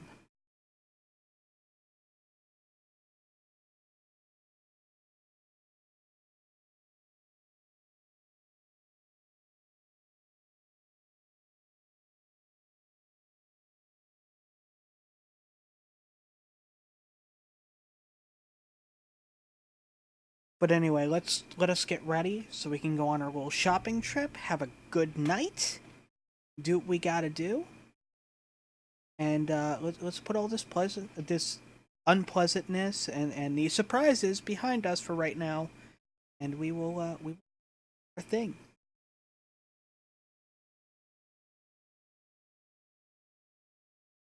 Sound like a plan? Sounds good to me. Awesome.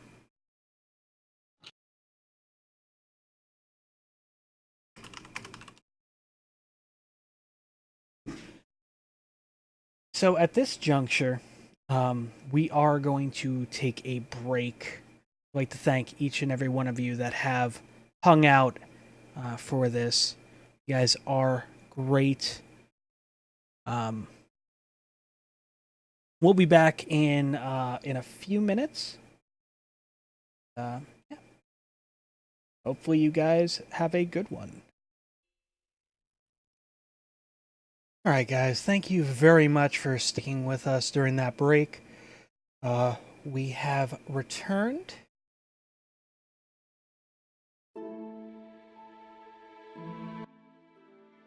I forgot to throw that on earlier, but whatevs. So while we were gone, the Coterie had left the museum to kind of go on a bit of a shopping spree. Pick up different odds and ends, new clothes for Pissy Man.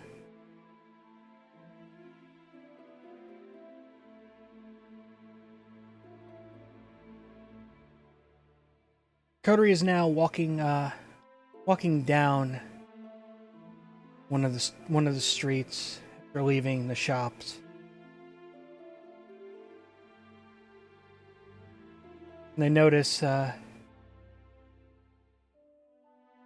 couple people in the distance proceeding towards them at a distance. Not trying to get too close.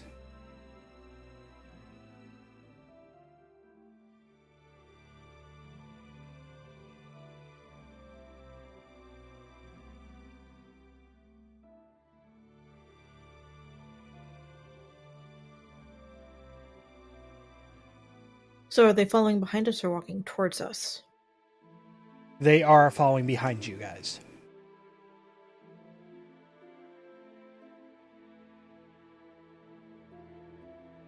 Is it anybody that we know? Kind of doubt it, though. No. Great.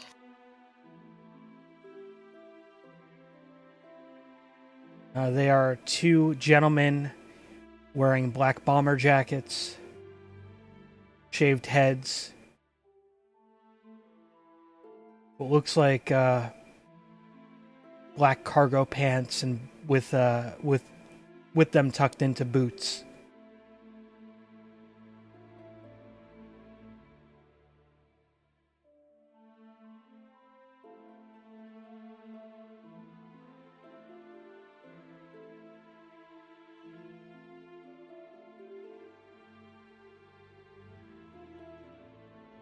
I'm just gonna continue to act natural and keep walking. How close behind us are they? About 20 feet. Okay.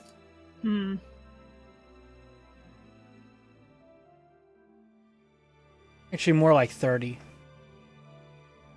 About 30 feet back.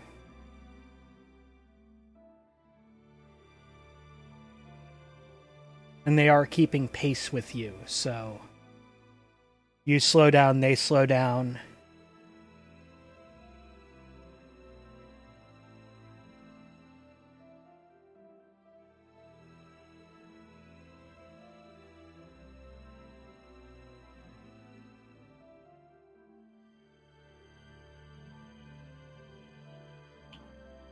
Bethany quietly says to the, just within their hearing range, says to the others, "Someone take a run at them. I want to see what happens."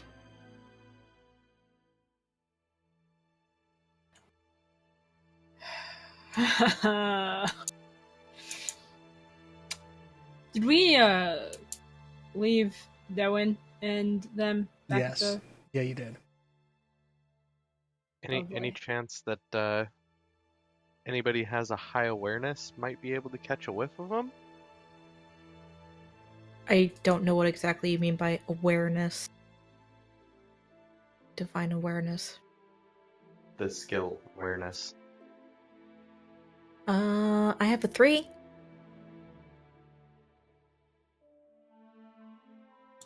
I've just got a 1. Same.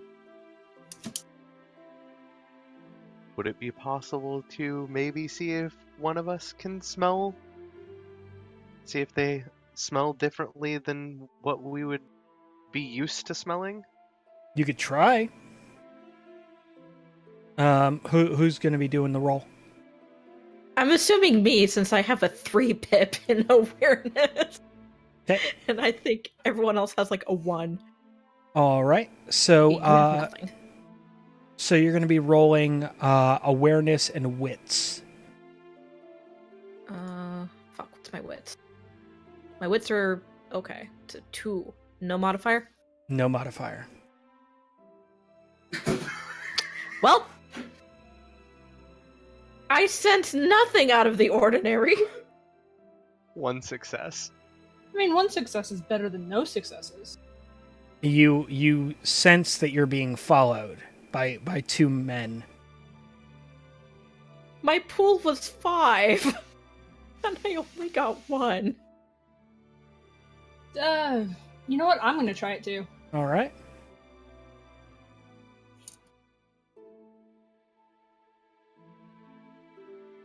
And roll with an advantage of 1.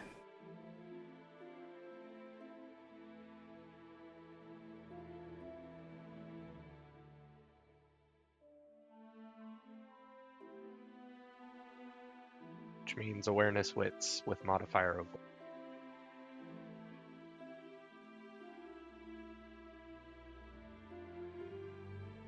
Also 1 success. Golly Moses! Well, I mean, we're in the middle of a city, so... True, but still. I am ashamed of my dice rolls. You know what? Let's see if the little snake has any better luck. All right, so you're just going to roll awareness Taste wits the air, with Bethany. with the a modifier of 0. Okay, so yeah. I'm assuming my +1 is because Wolf? Maybe? That was not what I meant. Even to though What the Devin hell? is not here? Well, that's a thing. I don't know what that was for, but that's a thing. Yeah. Okay. 3d10, go. That's... Yeah. That is 2 I do not know. successes. It's the first roll I've attempted in this chat room, so Fair. yeah. So that is 2 successes. They do. You do notice that they do smell kind of off, but you can't place it. I do not believe these gentlemen are local, so to speak.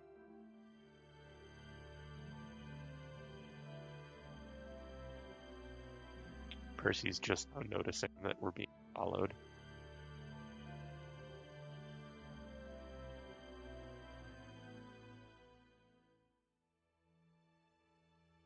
He's not the most perceptive.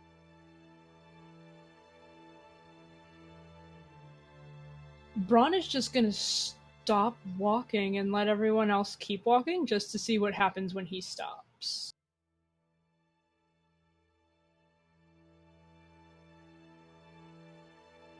Percy, give me a dexterity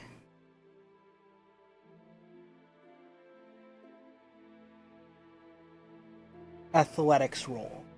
No modifier. Oh, straight dex roll, got it.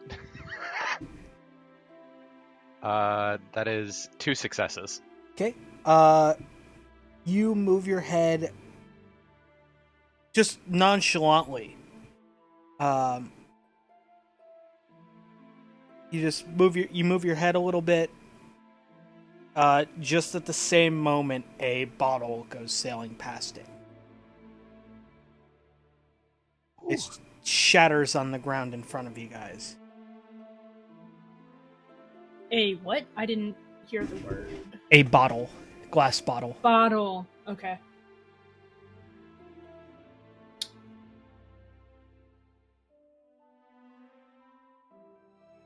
Do we have any idea of where the bottle came? Like any It thoughts came. on where that bottle came from? It came from behind you guys.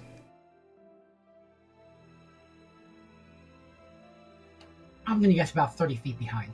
Probably. That's a pretty well educated guess. Safe assumption. Did anything happen when Bran stopped walking and let the others keep walking? They stopped. Okay.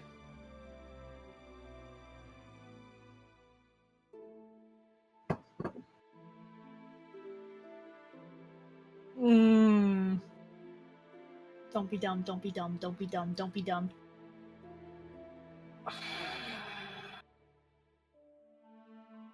I'm trying to think of what yeah. As long as Bran stays standing, everyone else can go. I'm really trying to think of the most Bran thought process here. From one of the alleys ahead of you guys, one other person walks out and starts heading towards you guys. Quick question. How many civilians are on the street? There's no civilians on the street. Okay.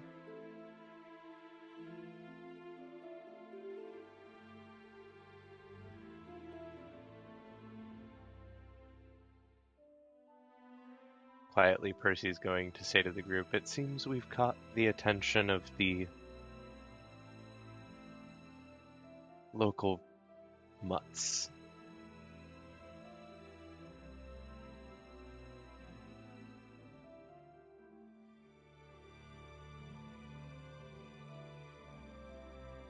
Can't imagine how.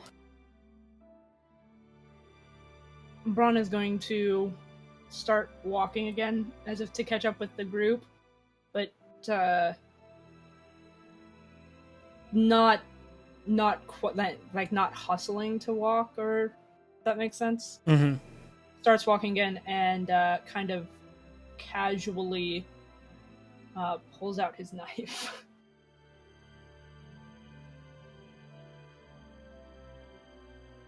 Quick question: how do you casually pull out a knife? I'm just curious about that. Palming Yeah, it. I mean, Palming yeah, the knife. you just kind of like pull it out. Don't like really draw any attention to it. Don't just kind of like okay, in my hand currently.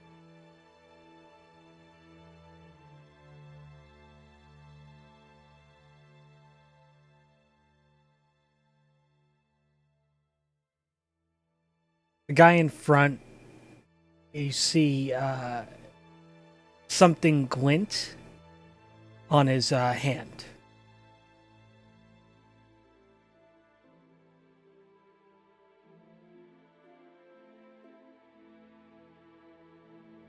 I'm assuming they also have guns.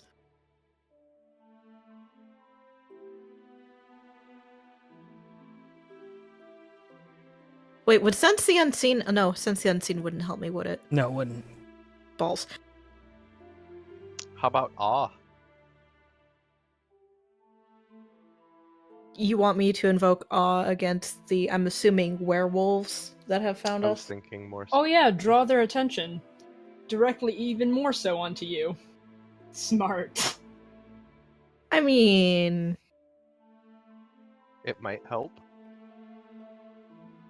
And I was more so thinking for me to use it. Wait, who has the better awe? Let's find out. Who has the better whatever thingamabob? Who wants the attention put on them from 3 dudes that we assume have guns?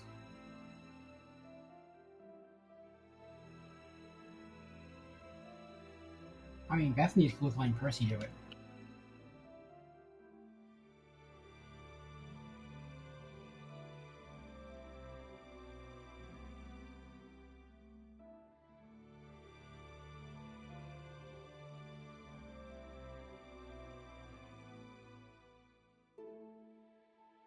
So, according to Nubus, my awe is better than his awe.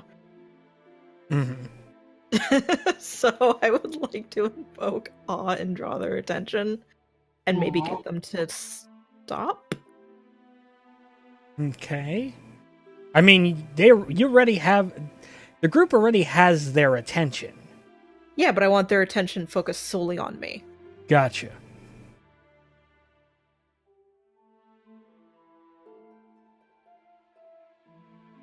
Yeah, it would. So, what do I do? What do I do? What do I roll? Well, there's actually just a little hotkey for it on your sheet. Do the little dice off. That one? Or Yeah. that one? Nope. That one. It's manipulation plus discipline, so Right. No modifiers? no modifier. Meh. 2 successes. Ooh. Out of 1. Oh.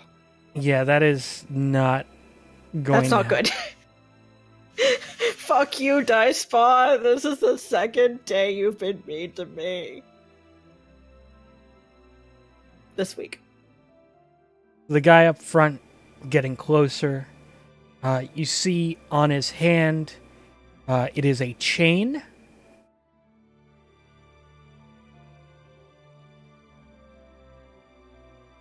Ooh, that looks kinky and fun.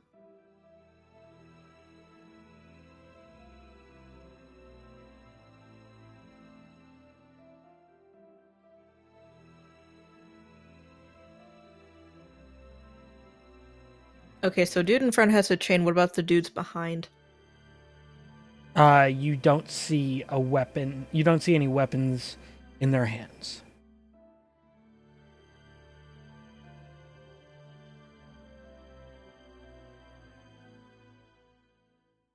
So they're here to have a differently good time.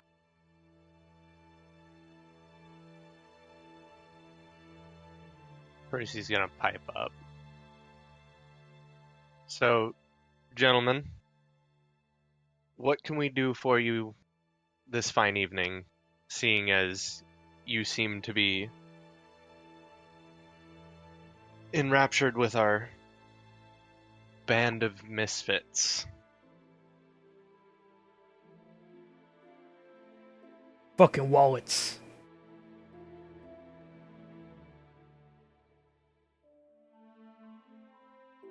I'm sorry, was that English? I think some of that was meant to be English. I only, what was it? Wallets? Is that what you said? Fucking wallets. No.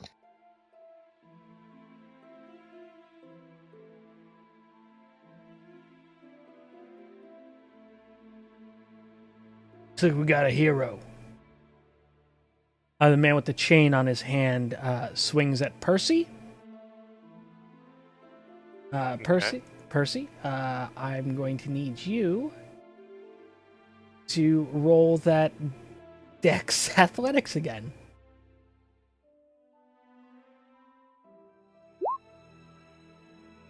Two successes. Okay. And you just barely dodge his punch. Now, I'm going to say this real polite, because you don't seem like the brightest bulb in the bunch. I would suggest you walk away before you get yourself hurt. Don't And I'm threaten. going to take a swing at him. Okay. So you're going to roll strength and athletics? Not melee? Oh, no, because it's unarmed. Punching. Mhm. So, It wouldn't be brawl. athletics, strength. Brawl. There we go. Strength and brawl. My mistake. Okay.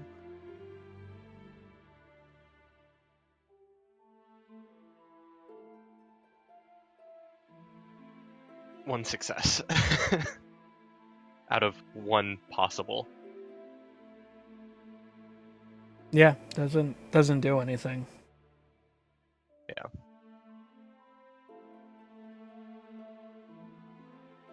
Can Bethany attempt something? Yeah, sure. Okay, Bethany is going to attempt all. Mm-hmm. Give me just a moment.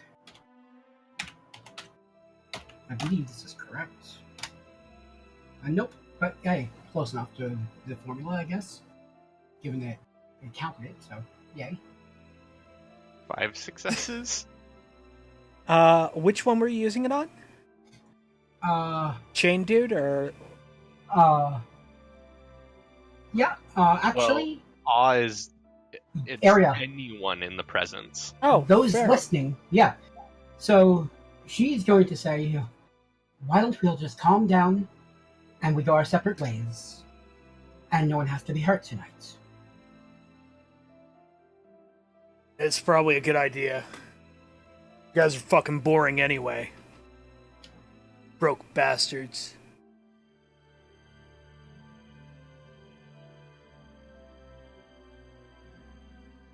And he kind of like pushes past Percy and joins his 3 buddies, and they turn around and they go the other way.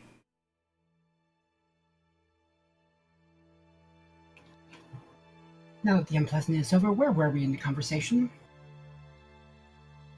That was awesome. I've never seen somebody pull something like that off.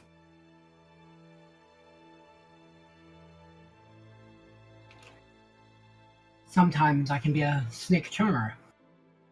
See, normally that usually goes better for me. I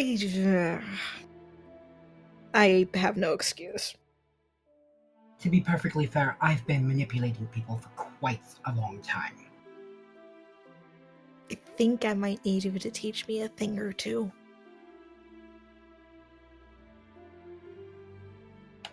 I would be positively delighted, dearest.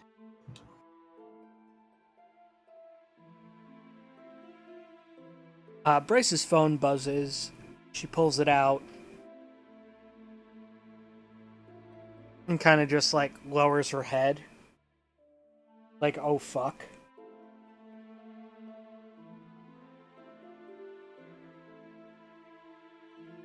Takes her phone, puts it back in her pocket.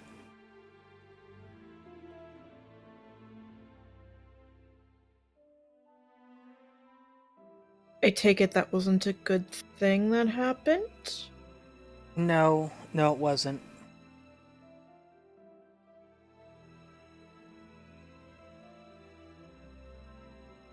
Would you care to elaborate what had happened? Somebody posted bail. As they would. I'm sorry, I didn't see it coming. As I say, we are never that fortunate.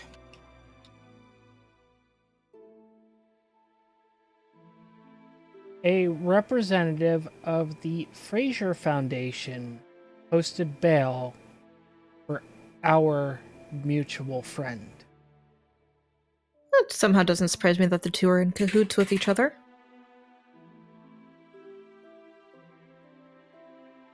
I suspected that when we were back in Nashville.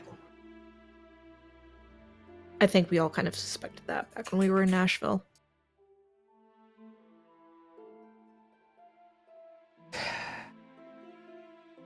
So that isn't good.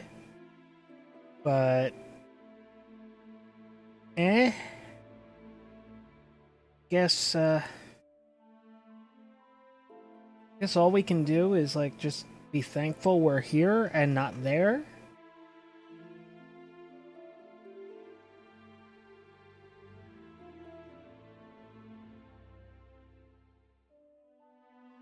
Oh no, trust me, I've been thankful about that for quite a while now. Well, heard you had it bad too.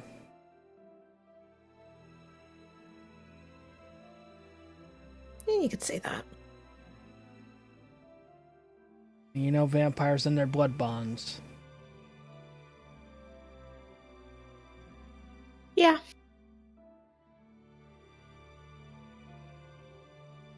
And boy, does he love using them. That he does. Anyway, so they posted bail for him. He's being released within the hour. Everything else is still on schedule. So everything else is still good. It's still good.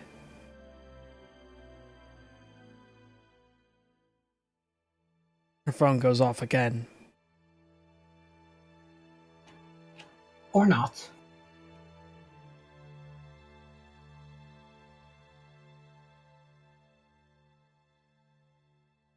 I don't even want to look at that.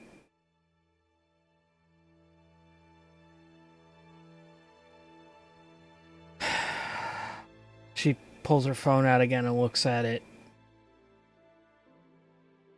Sighs heavy.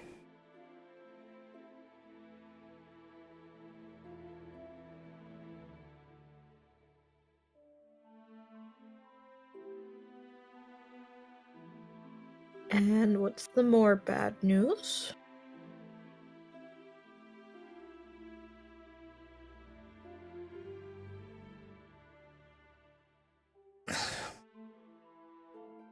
The more bad news.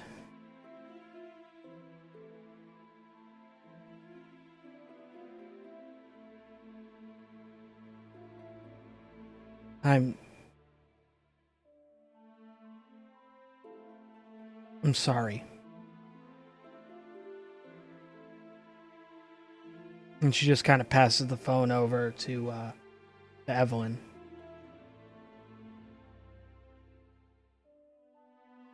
And on the screen it says, they have him. Fuck.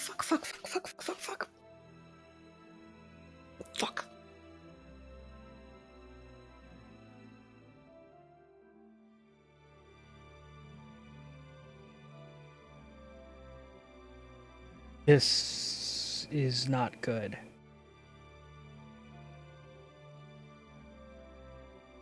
Yeah, this is very not good.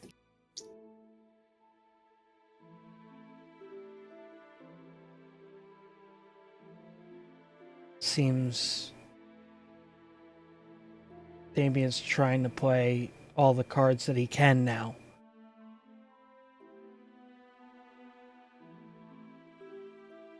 As he would.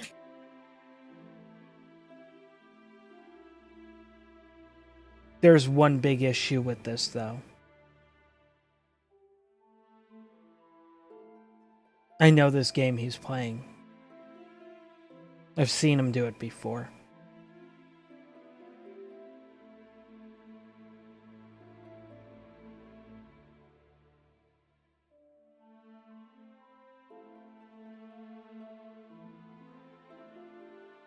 Pretty sure the outcome doesn't involve him living. The outcome is worse than that.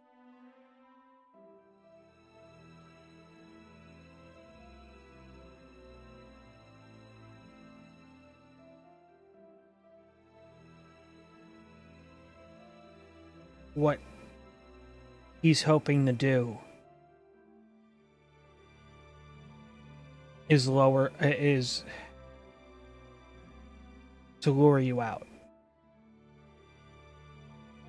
Well, of course.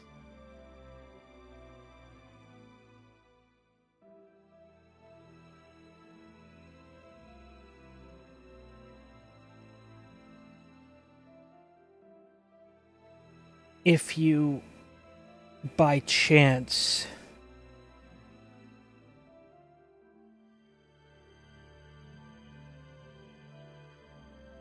fall for the ploy,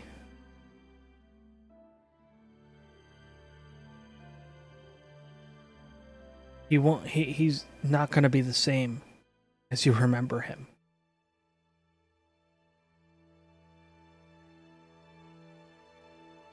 I know.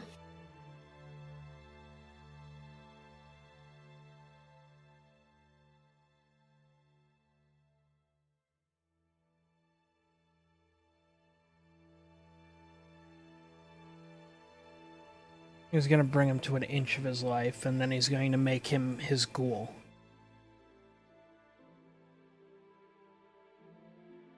This is what he usually does. when any of his prey gets away.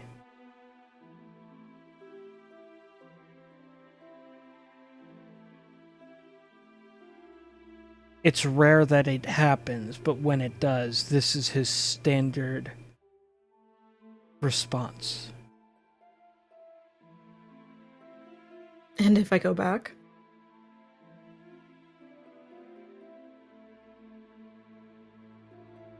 If you go back, then you're walking right into your final death. And my guess is his fate doesn't change in the slightest. No.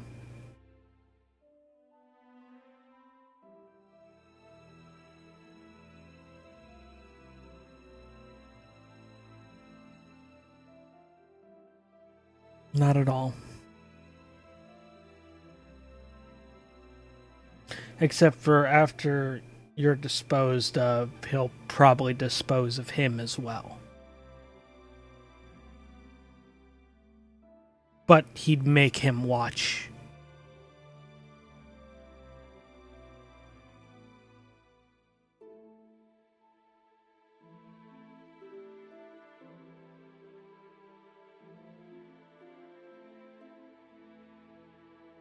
As I said, I'm sorry.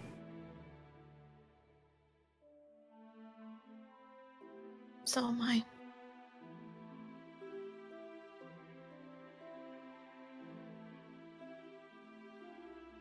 Miss Vargas was very careful in keeping him far away.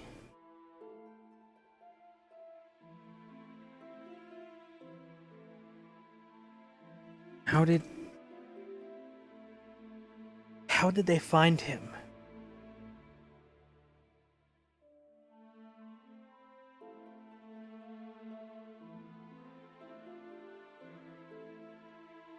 Do you think any of the other Bryces would have an answer?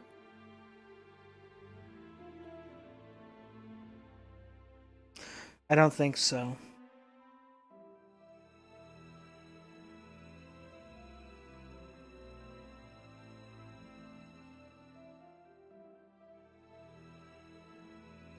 There's only 3 people that knew about Wes. It's Vargas,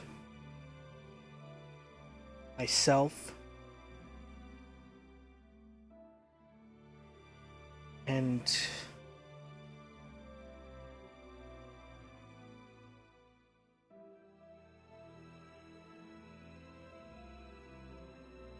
a former assistant.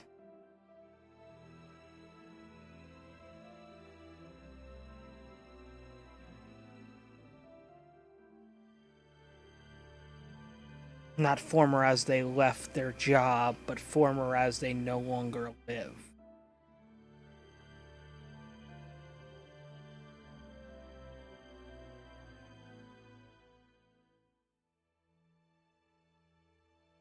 He spilled coffee on her new couch, and she drained him of all of his life force, and yeah. Yep, he, as I said, she doesn't like loose ends. Or incompetence.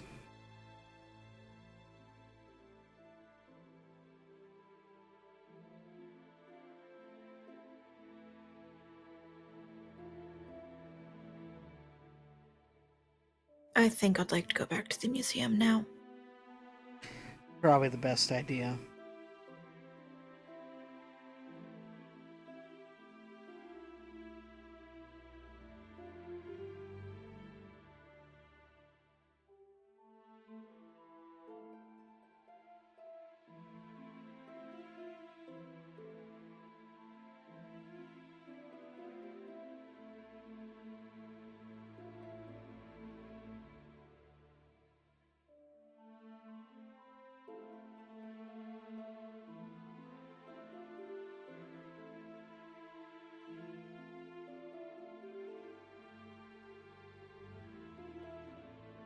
She planned, once this was all over, wanting you to reunite. He wanted.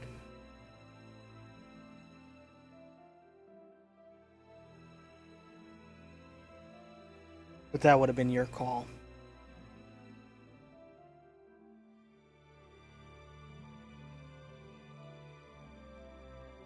I honestly hadn't thought about what would happen if we managed to meet again.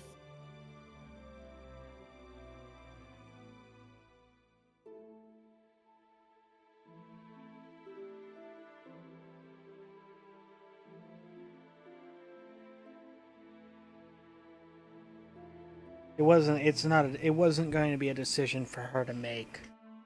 He was going to leave it entirely up to you. And if you wanted her to continue giving him the runaround, or if you wanted to have information make way to him so he could see you.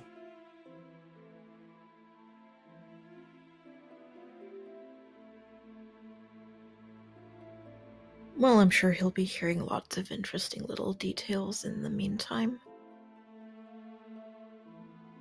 He won't.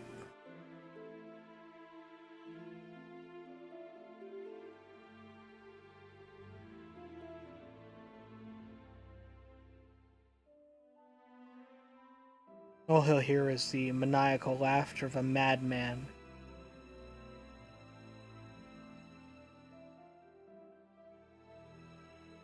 And his own screams of agony. That's what he'll hear.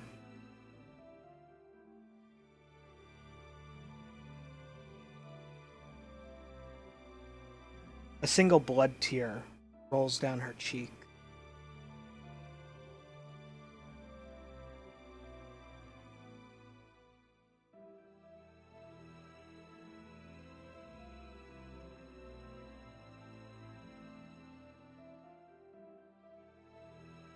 I'm gonna take my thumb and kind of gently wipe it away.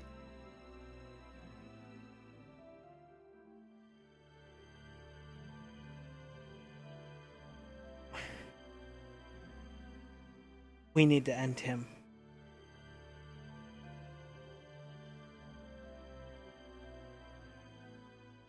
I've dreamed of it for 30 plus years.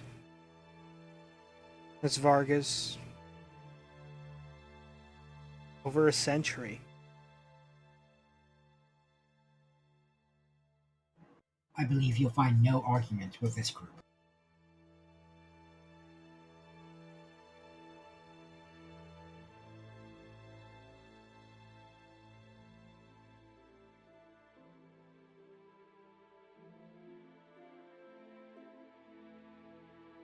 I wonder what else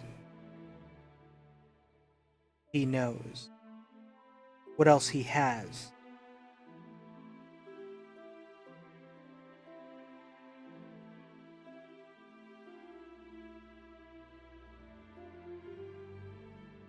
How did he get that information?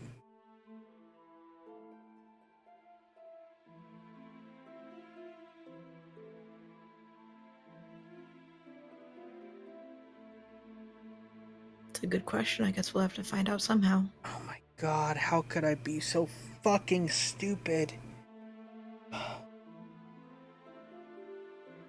How? Oh my god, why didn't I think of this sooner? Think of... So,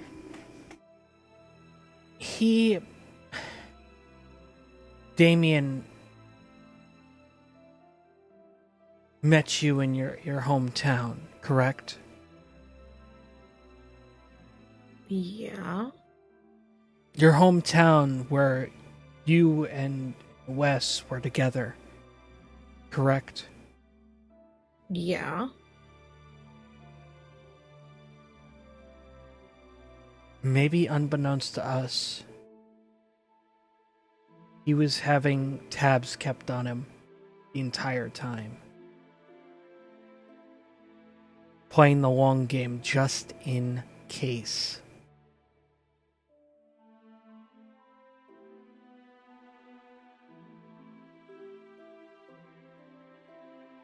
Sounds like something you'd do. And if not,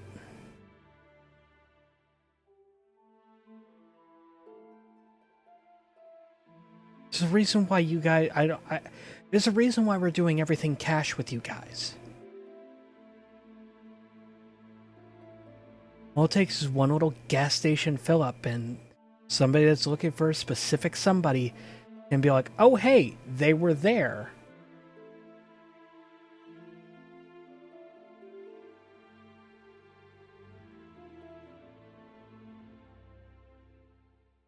This wasn't on us.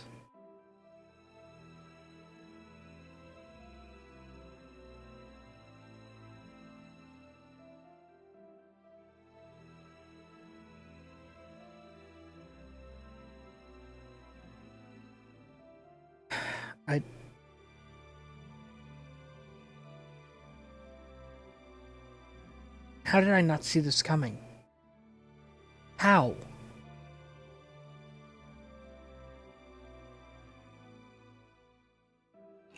You're not as disturbed as he is.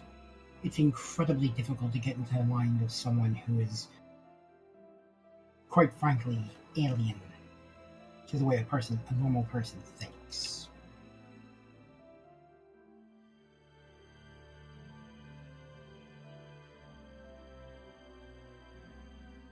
I've worked inside the Sabbat.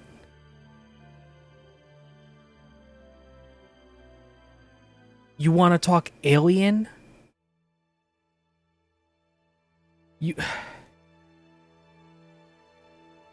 Between all the anti-tribu, the Zemitzi, the Lasombra,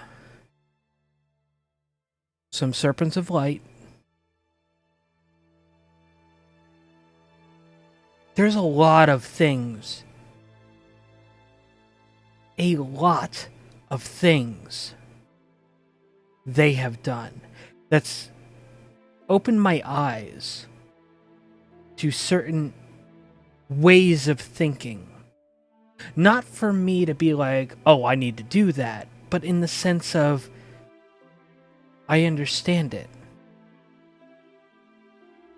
When Miss Vargas needed somebody to look for somebody, I was that person she called.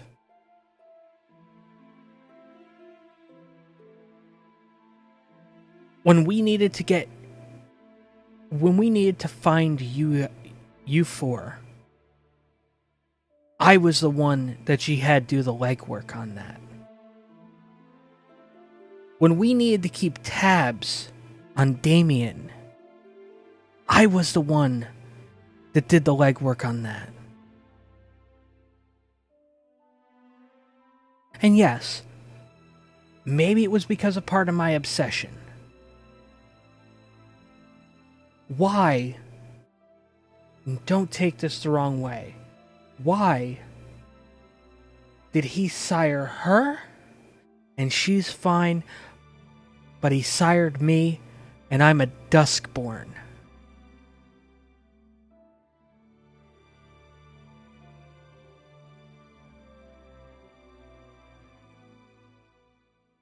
I have no clan.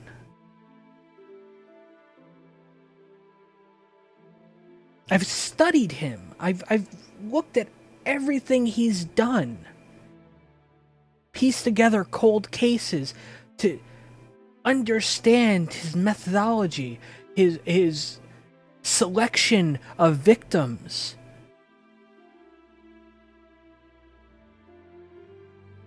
And I missed this one fucking thing right in my face.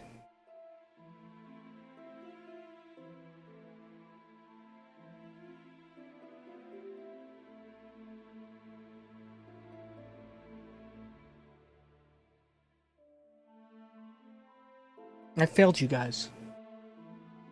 I failed you. I failed Miss Vargas.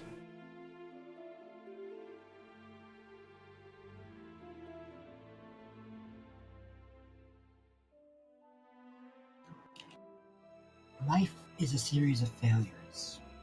That is all that life is. What truly separates one from another is how you respond to that failure.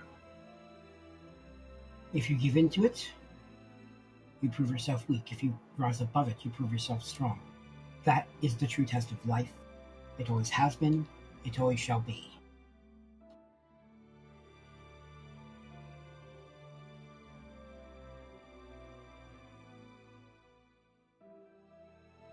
I don't even know how to proceed.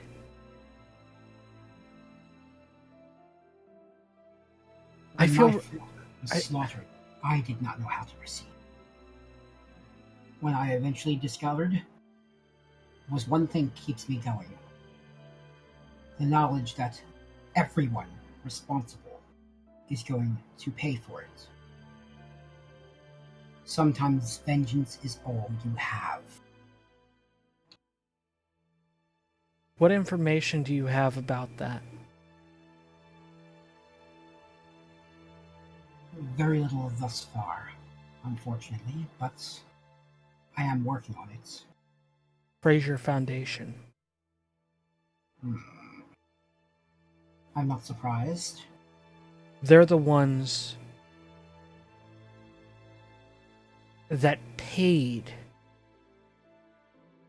to have your church cleansed. Because they initially planned on using that place as their haven.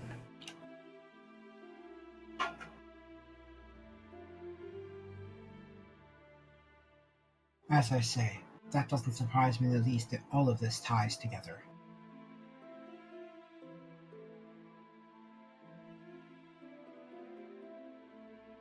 There's one thing I have, it's answers.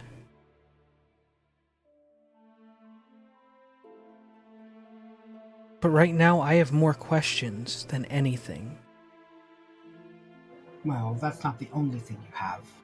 You have 4 other people who are quite aware of how you feel at this very moment. We have lost everything. That's a feeling that I'm sure you're feeling right now.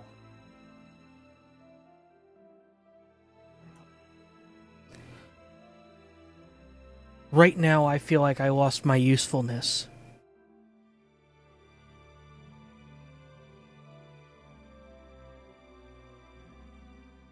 I had already lost everything.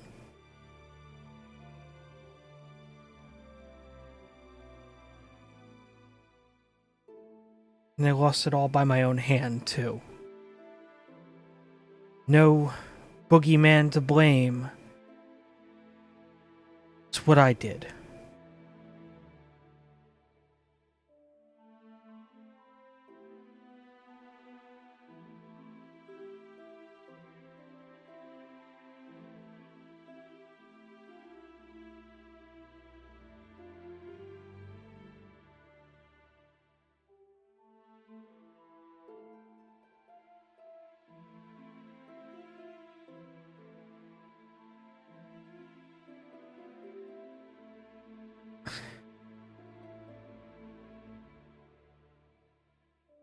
Before all this, I was going to be a forensic anthropologist. That's what I wanted. All I ever wanted.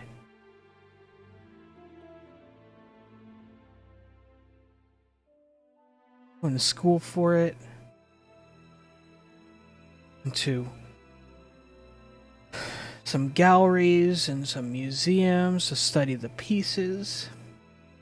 And then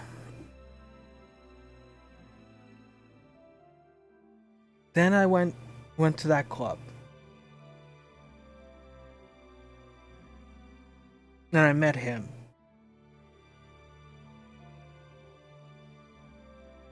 And he strangled me, killed me, he drained me, and then he fed me his own blood.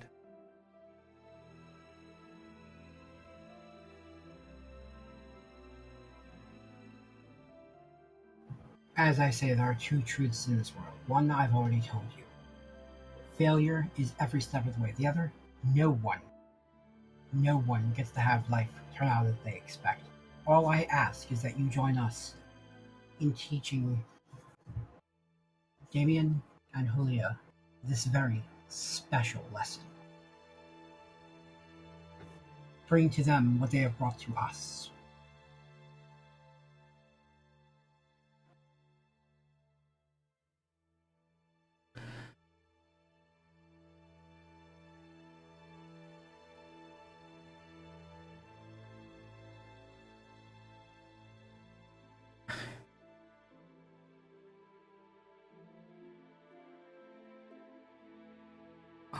I'll see what I can do. And we greatly appreciate that, and we will help you in any way that we can. I don't mean you, the other Bryces, Miss Vargas, you personally. We will still, of course, aid Miss Vargas in any way that we can as well, but I am pledging this to you, specifically. In you right now I sense, if you will pardon the term, a kindred spirit.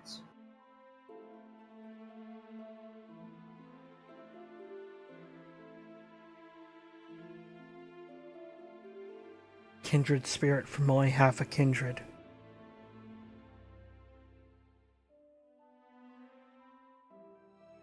Yes, but in this case, being half a kindred is much more useful than you might think.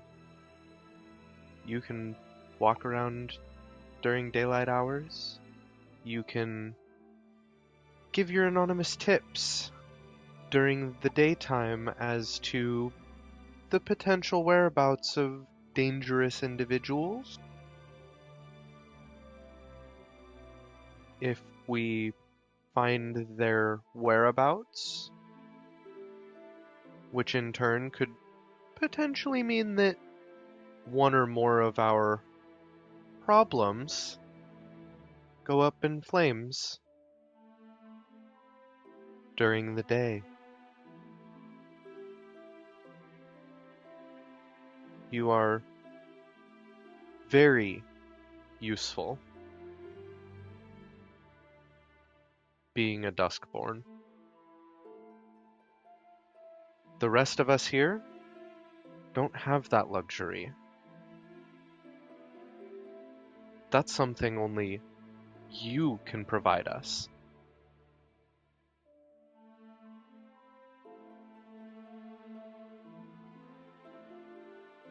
There might be some other things I can provide too.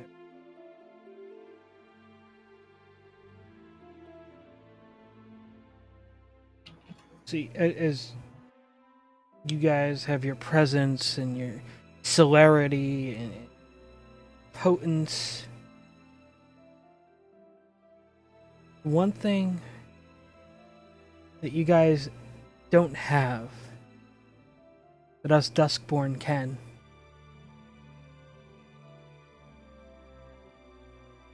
And I'm just a bit out of practice with it.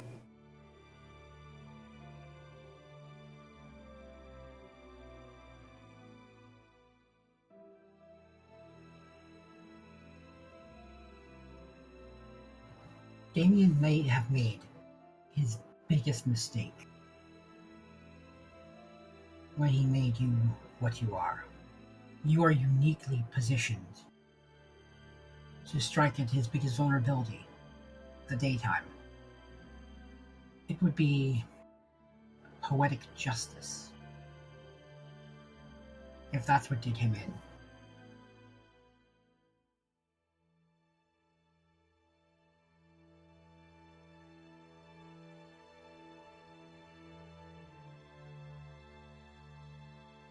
What'll do him in?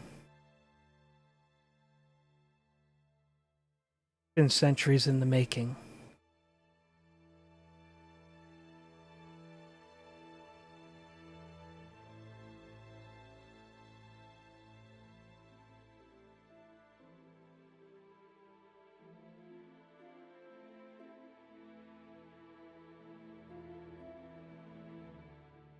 His undoing has begun.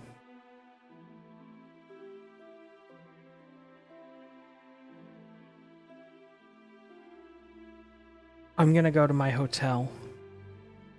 I'm going to go through my scrapbooks, try to piece things together a little bit, dig through some old Sabbat intel we had on him.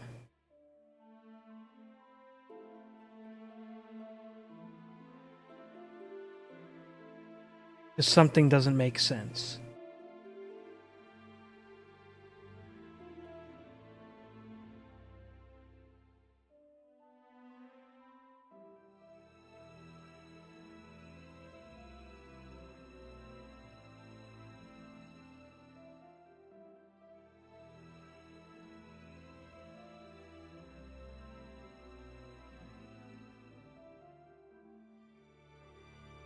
I'll keep you I'll keep you conscious of all of my developments.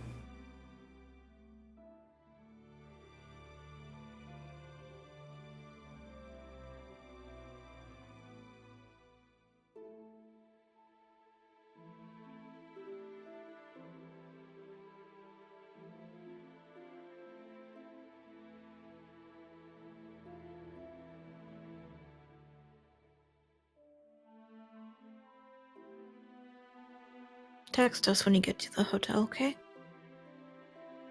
Don't worry, I will. I'll send it to your new phones. Thank you. Sounds good.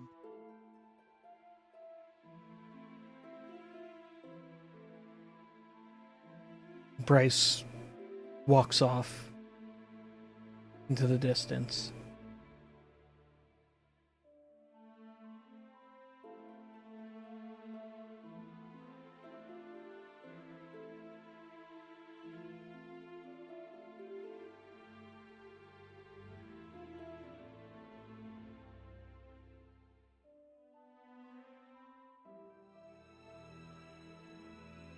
Are we back at the museum?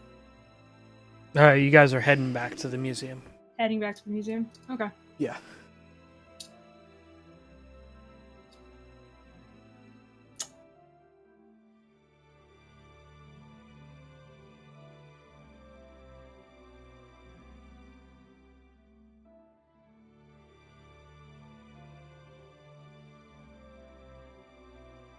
I'm not gonna lie. I don't particularly trust her.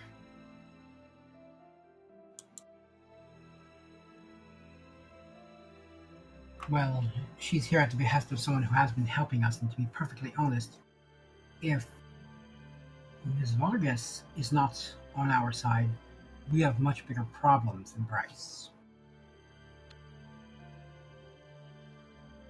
Honestly, if Miss Vargas isn't on our side, we've got bigger problems than Yulia and Damien.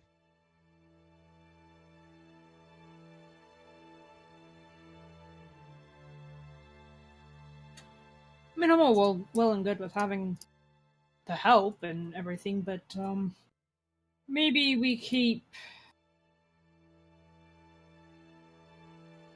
from encouraging her too much and trusting her too much. I don't even trust Miss Vargas, but at least her goals seem to be aligned with ours for now.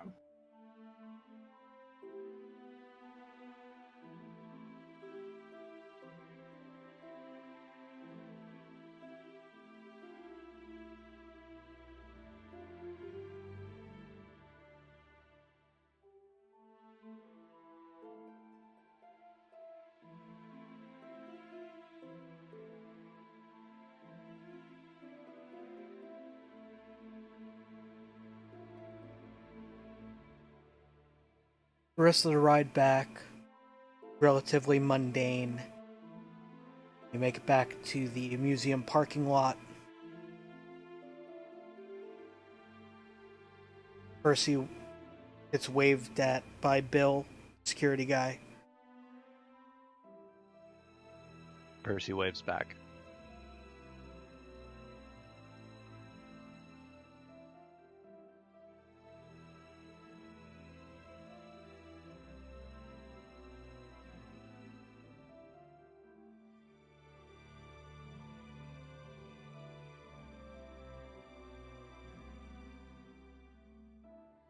Assume you guys make it back into the Yeah. museum itself. Yeah.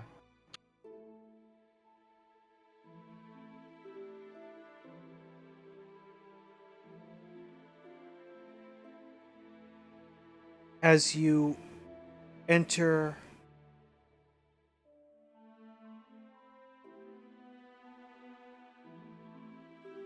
the restoration room, you notice your to-go bag is gone. Oh, bloody hell. Someone's been here.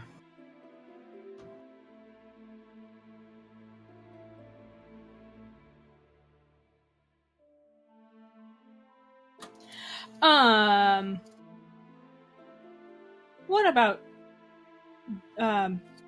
Devin? Delwyn and Caden are both missing. Right. Oh, So Bran is gonna look around to see if he can see any blood or anything to show, because I mean Devon's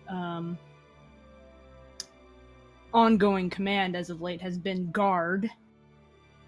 For, as I established at the end of last episode, has been to basically guard the snack. So, like anyone that Devon isn't familiar with, he would not go quietly, is what I'm trying to say. So I'm going to look around the area to see what I can. You do hear howling from down the hallway. Yeah, I'm running there. Do I understand the howling? Considering I have the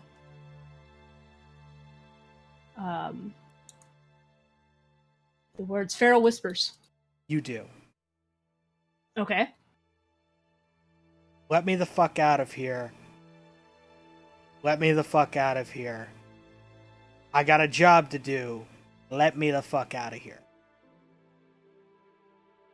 Yeah, I'm going to where I can hear it Bethany is following along. quickly. I'm also following as well.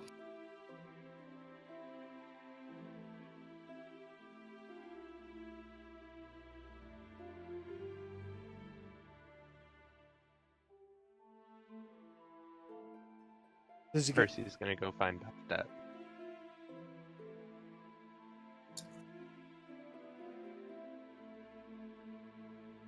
So you guys get to the door,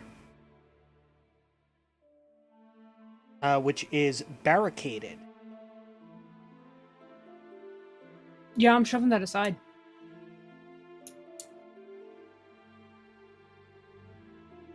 Or is it barricaded on the other side? You know, it's barricaded where, like, you would be able to push the barricade aside. Yeah, I'm doing that. The door opens into the room as opposed to out of the room.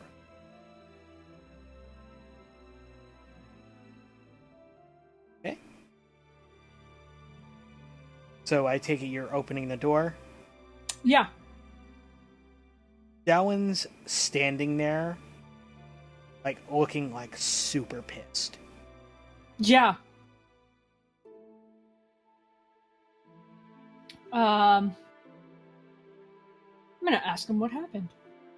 Because Feral Whispers, I can do that.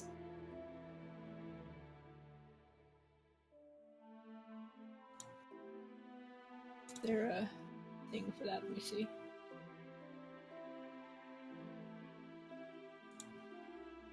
Some angry men came. I tried to chase them off. They locked me in here.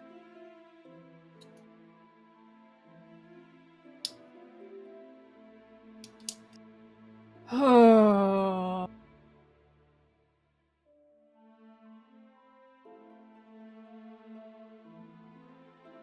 I mean, most dogs can count at least up to 5, so how many? There was 3 of them.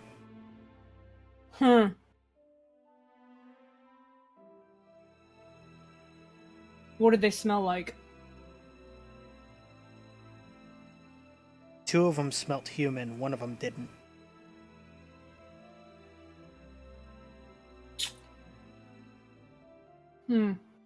Smelt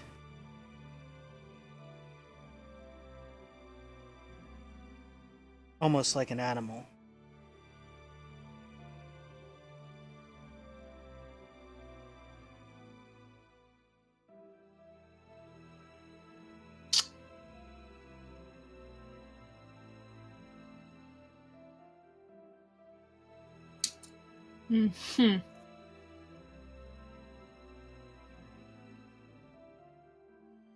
Okay, I'm gonna need everybody to do a roll.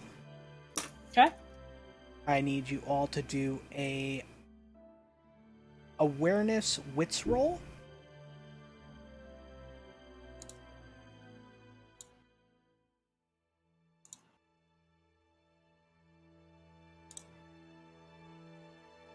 Well, shit. That's a messy critical. No, that's a... Yeah, messy critical. Yeah, messy critical. I got With 3 a, successes. I got 2 successes. Mm-hmm.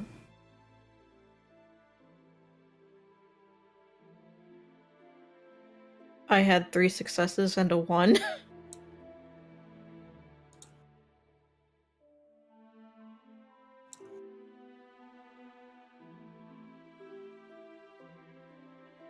So, Percy, you're good. Okay. Braun, you're good. Okay. Evelyn, you're good. Bethany, you're fucked.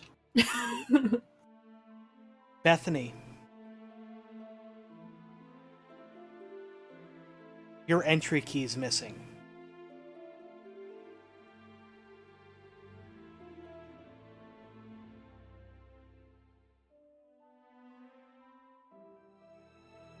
She's going to, at this point, say, we may have another problem. She pats herself down and goes, yeah, my key is gone.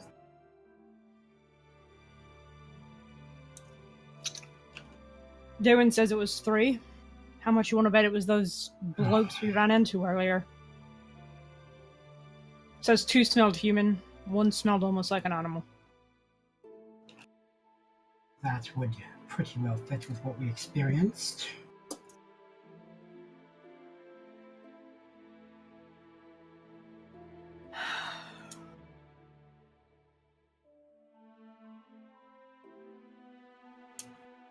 Going to turn back to Darwin and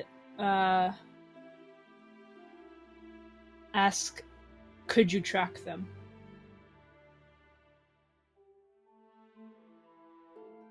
Possibly. But I didn't get a good enough scent. Would be all over the room, wouldn't it?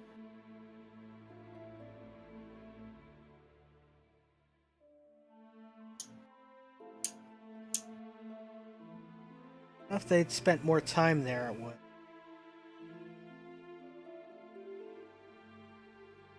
They took your charge. Could you track him? Yeah.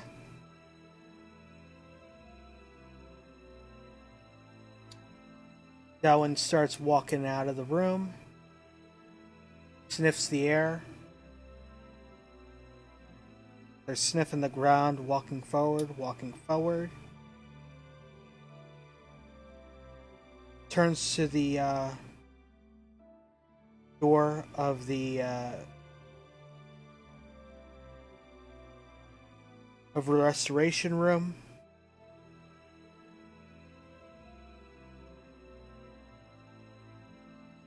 Starts pawing at the door. Opens the door. Or I open the door. Thinking in the text speak now. Starts sniffing around the room. Goes to one of the big cabinets where supplies are kept. And just starts glaring at it. Okay, going to carefully open the supply closet. Or cabinet, whatever it is. As you open the latch, start pulling the door forward, door swings open, to-go bag falls to the ground.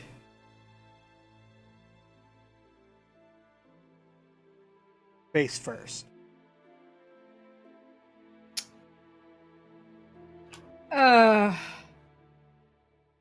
Does he I'm gonna look reach alive out there or and dead? catch him. Hmm? I said I'm gonna reach out and catch before he like actually hits the ground. I just don't want blood everywhere. He busts open his nose.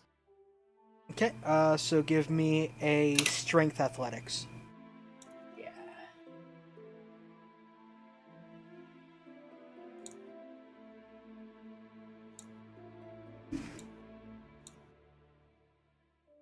Dang! One. Nah, I drop him. Yep, That's like one of my best things, too. Golly. he falls hard onto the ground.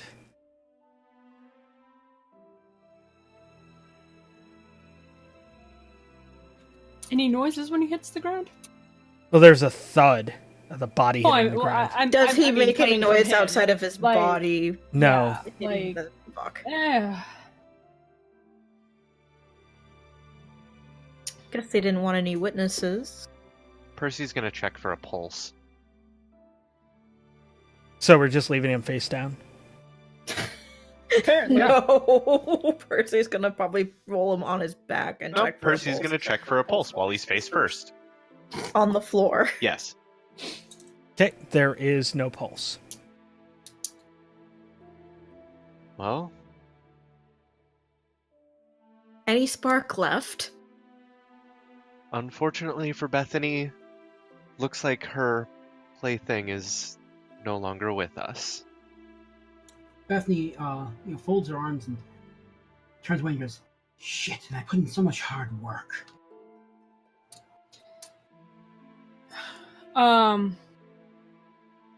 Braun's gonna turn back to Daewin and crap. Hey Evie, what's the name of your corgi again? Caden. Caden, thank you.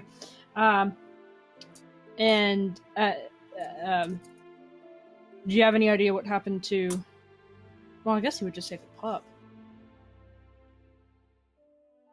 Wouldn't Daewin wouldn't necessarily know Aiden's name. He might. Anyway, yeah. Any idea what happened to Caden the pup? No idea, but I don't smell him. Shit.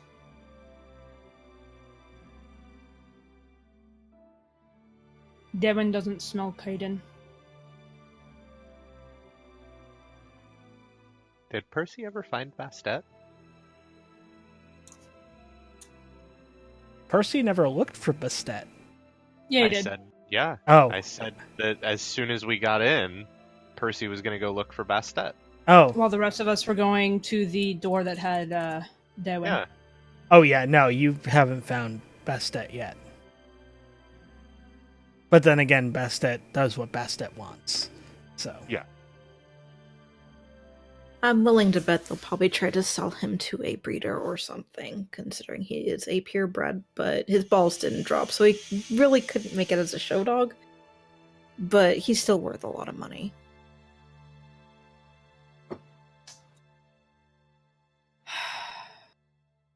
You don't smell him at all. Not at all. Not his scent at all. No. I mean, where he was, I smell that. But I Couldn't don't... track it. No. It just kind of ends. What the how? Hey, Bran. Yes. Since you can apparently talk to your wolf, It's an angle thing. sure.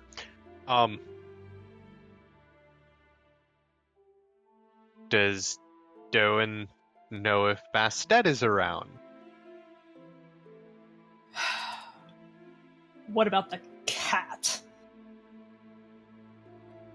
That lazy bitch is sleeping in a drawer again. I'm sorry, I didn't understand that. That sentence kind of broke up for me. I have a storm going on here. Oh, that lazy bitch is sleeping in a drawer again. Gotcha.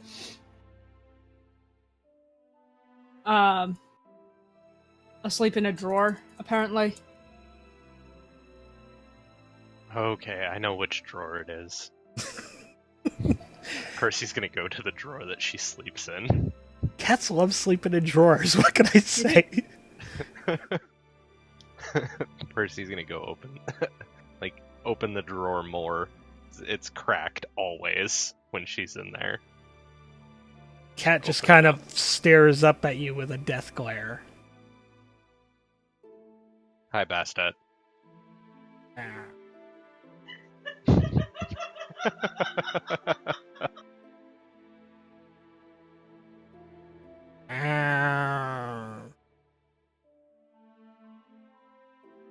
And then kind of just like tries to go back to sleep. Out of curiosity, would the feral whisper or would your gangrel thing work with? Yes.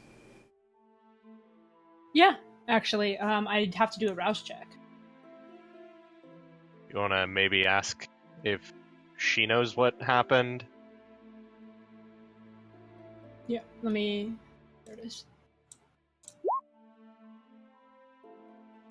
Hey, look at this. If it's a success, that means my hunger does not go up. Yes, Correct? that is correct. Okay. Sweet. I'm good then. I'm really good. Critical success. Gosh. Oh, okay. I'm familiar with cats, so I'm just gonna play this up real bad. Okay. Oh, great Bastet. Do you happen to see what happened here by any chance?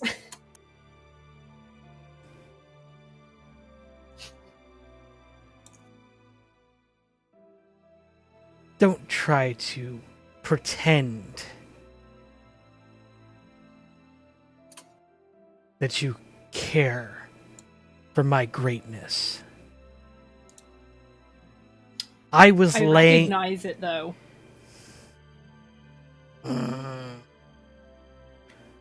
I was laying here, and your filthy mongrel decided it'd be a smart idea to jump at the drawer, closing it more than it needed to be. So I didn't see what was going on. Did you happen to hear anything? Also, I'm very sorry that he shut you in. I was not intentional. I am positive. I heard 3 sets of footprints. And the yappy little one, muffled.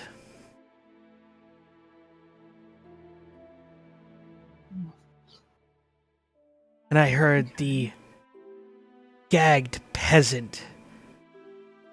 It sounded like he was pleading.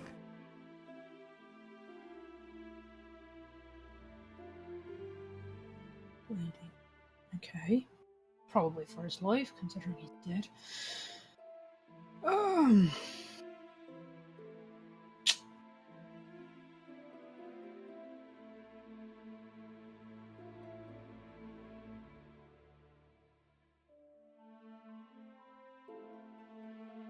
Anything else, or can I go back to sleep? I turn to the others and say,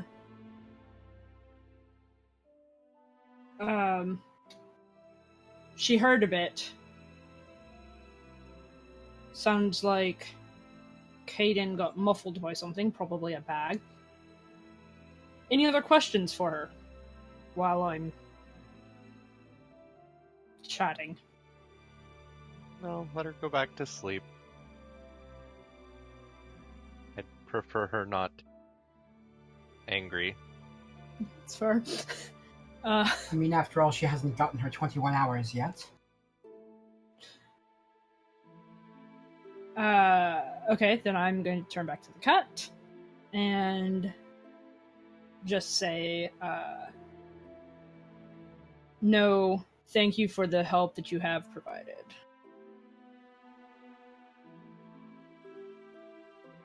Well, I hope you enjoy the entertainment I left as well. I'm not sure I want to know what that is, but what entertainment?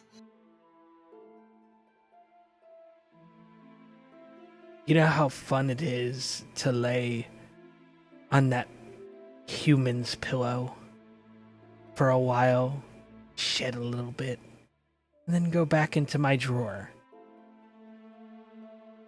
He goes to sleep, gets cat hair in his eyes, and bitches and complains. That is my small victory, and I know you like seeing him suffer that way. Right.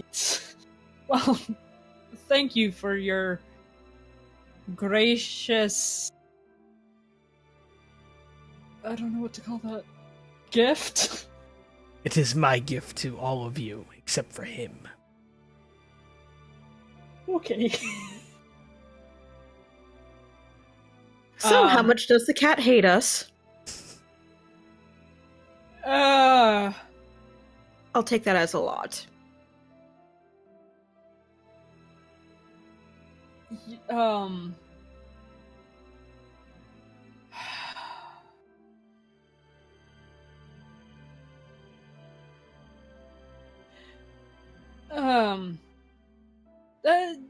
I'm not sure. Cats are harder to understand than to fully grasp. That it's almost as bad as people, honestly. Good. I wish I could do an insight check right now.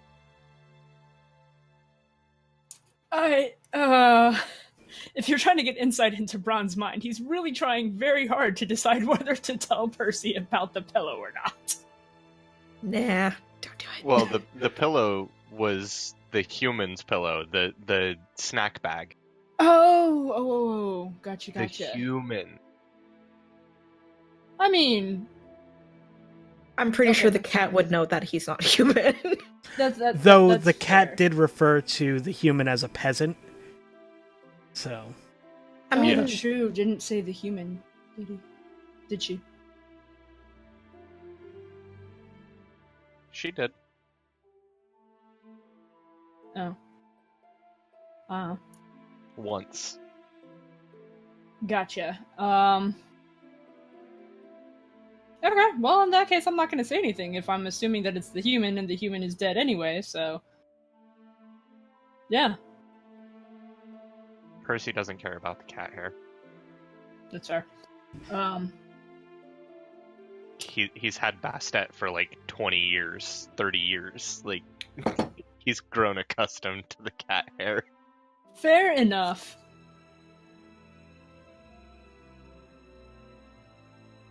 The cat wanted to play a entertainment joke. Don't know that it's going to go over very well now, considering that one, and he points at the to-go bag, is dead.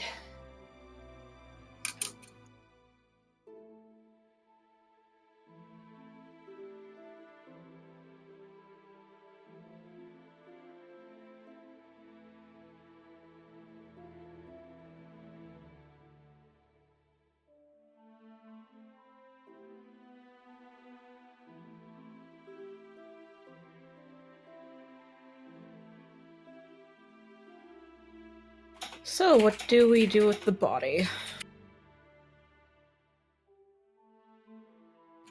Bran is just gonna look at Bethany. I mean, it's her. He's doing go back. hungry. Devin doesn't eat human. I mean, he's not human anymore. He's dead. He's meat.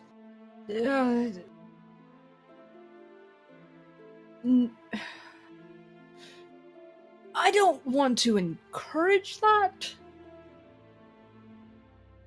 To be completely honest. Very well. We'll have to figure out some way to dispose of the body.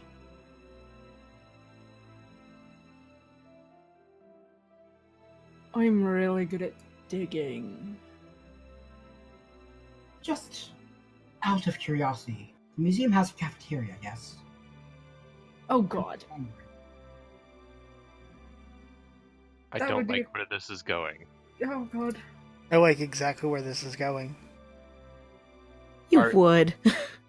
Does it have a cafeteria? Bethany, are you suggesting we I am Sweeney wondering- Todd?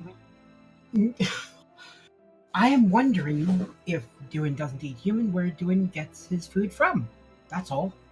Nothing more, nothing less. Oh, he's probably been let out occasionally to go out and find random. Raccoon or a possum or Yeah. something. Yeah, like he'll go out and hunt for animal food.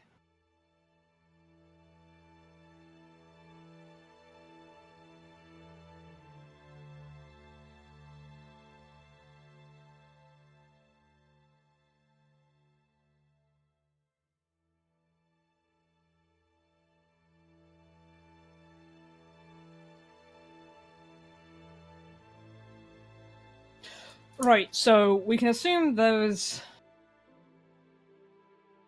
three took Caden based on what Bastet heard.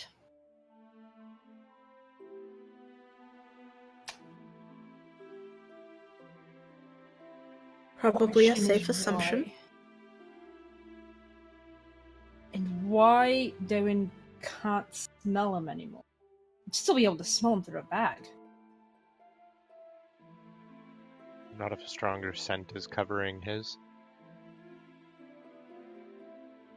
If it's strong enough to cover it up, should be strong enough to smell. I do hate to bring up something like this, but there is the possibility that the one that wasn't human might have done something. If these are beasts, they wouldn't have the same value for Caden that we would.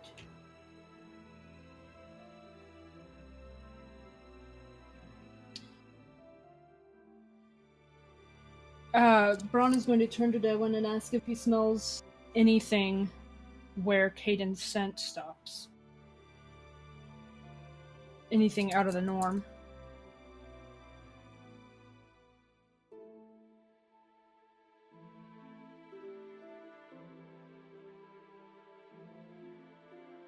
Right by the door.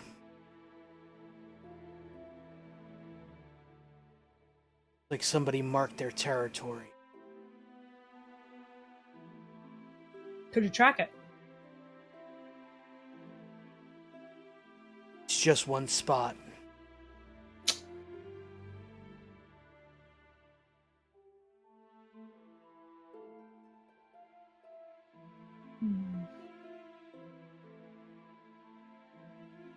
Tell you this much, it's not even an alpha though. Not an alpha.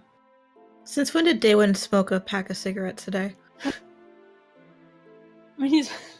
It's a very good question, considering he's a relatively young wolf. In terms Best. of. Best is throwing her Body. voice.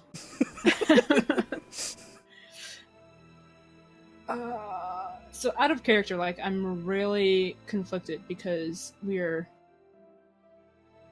it's late. I don't want to drag this on. But this isn't something that Bran would just let go either.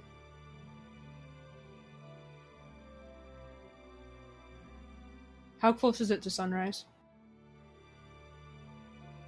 About 45 minutes. Okay, so we couldn't even go anywhere. What? That's that investigation done. Well, I don't know about the rest of you, but my fiance's been kidnapped and so is my dog. I think I'm going to go to sleep. Bran is gonna tell Daewin to, while they're sleeping, sniff around and see if he can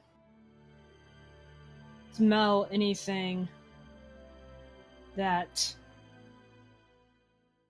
would be able to lead them to the men that came. You'll have to let him out of the building for that. Yeah, I know. Daewin goes over to the body and starts pawing at it. Bran is going to search the body. Flip it over. As you flip it over, you see that the face on the gentleman has been cut up and stapled. Like pleating? Hmm? So that would explain the pleating. Yeah. And stapled to his chest is a note, which just simply reads, "Found you."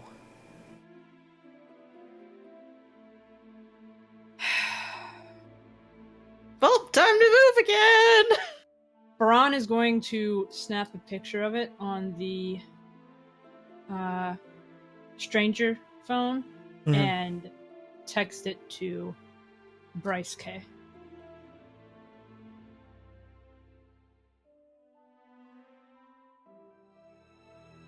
Because I'm pretty sure I still have the phone.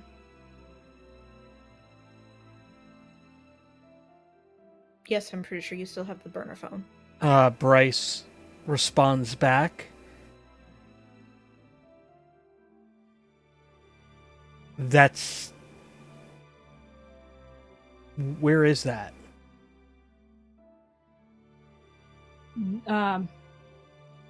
Restoration room is the reply.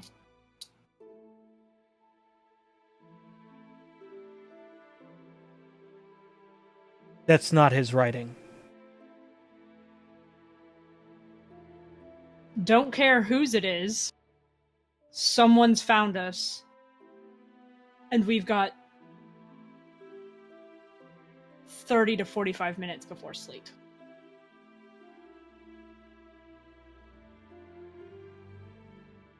So Daewin's going to guard the room while we sleep, right? Yeah. Because my key is missing. Yeah, so I haven't let Daewin out yet. I'm gonna change what I asked him to do. Having seen this, I'm going to say... I'm going to tell him. Bed, Percy is going to revoke the access rights to Bethany's card because he has that ability. Message comes through. How quickly can you pack up? I mean, Bran's always packed, so... Pretty quick. Pack now. Replies, as we speak. Bethany never unpacked because Bethany doesn't trust any place at this point. Yeah, no, that's pretty much the same with Bran. Percy didn't really have much in the way of stuff to unpack, so... Same. But Percy's still revoking Bethany's security rights. So, Bethany's access card no longer works to get into the building. Because I can do that. just so you're aware.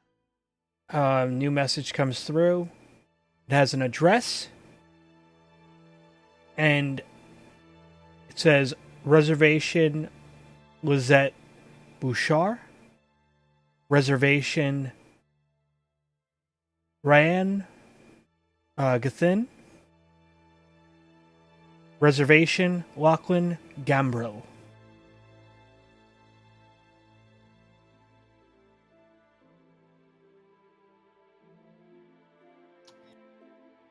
Well, we've got reservations at another address. I don't like the thought of them being anywhere, whether they can get in or not. Anywhere near us. I wholeheartedly agree. Could camp out at the door for all we know. Now, I agree. However, I would also like to submit one tiny little fact. One, if these are werewolves, their sense of smell is much better than ours. They can track us. Number two, they're probably watching the only other vehicle that doesn't have a security officer inside of it in the parking area. Number three, that means they can follow us to wherever we go. Our safest bet for tonight is to stay here where they can't get in any longer. And then reevaluate when we have more time tomorrow.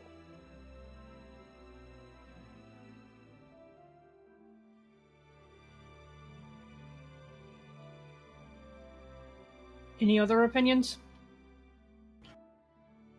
As much as this sounds like the let's stay at the compound that's perfectly safe, I do have to agree with him in this situation. If he did truly revoke the rights on that card, I don't know if that's what actually happened or not, but I'm saying if he was successful in that, this is the most secure location. I'll also have to agree with that for the time being, and I think it would be wiser to move tomorrow unless Bryce NC can safely get us to a new location in a hurry.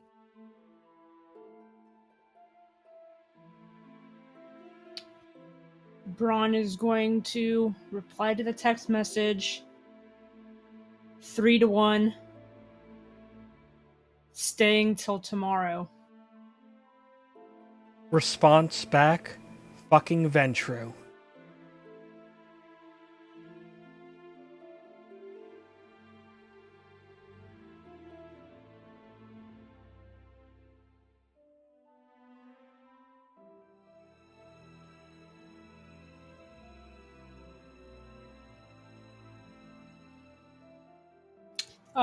I'm going to turn to Dylan and tell him to guard the doors during the day.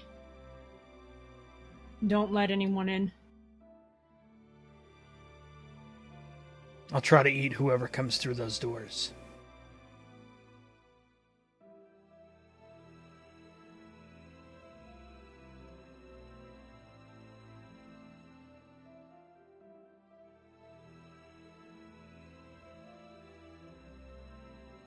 You know what? I'm actually okay with that. I don't want him making a habit of eating humans. I said try. Just take them down. And rip out their throats. Got it. Yeah.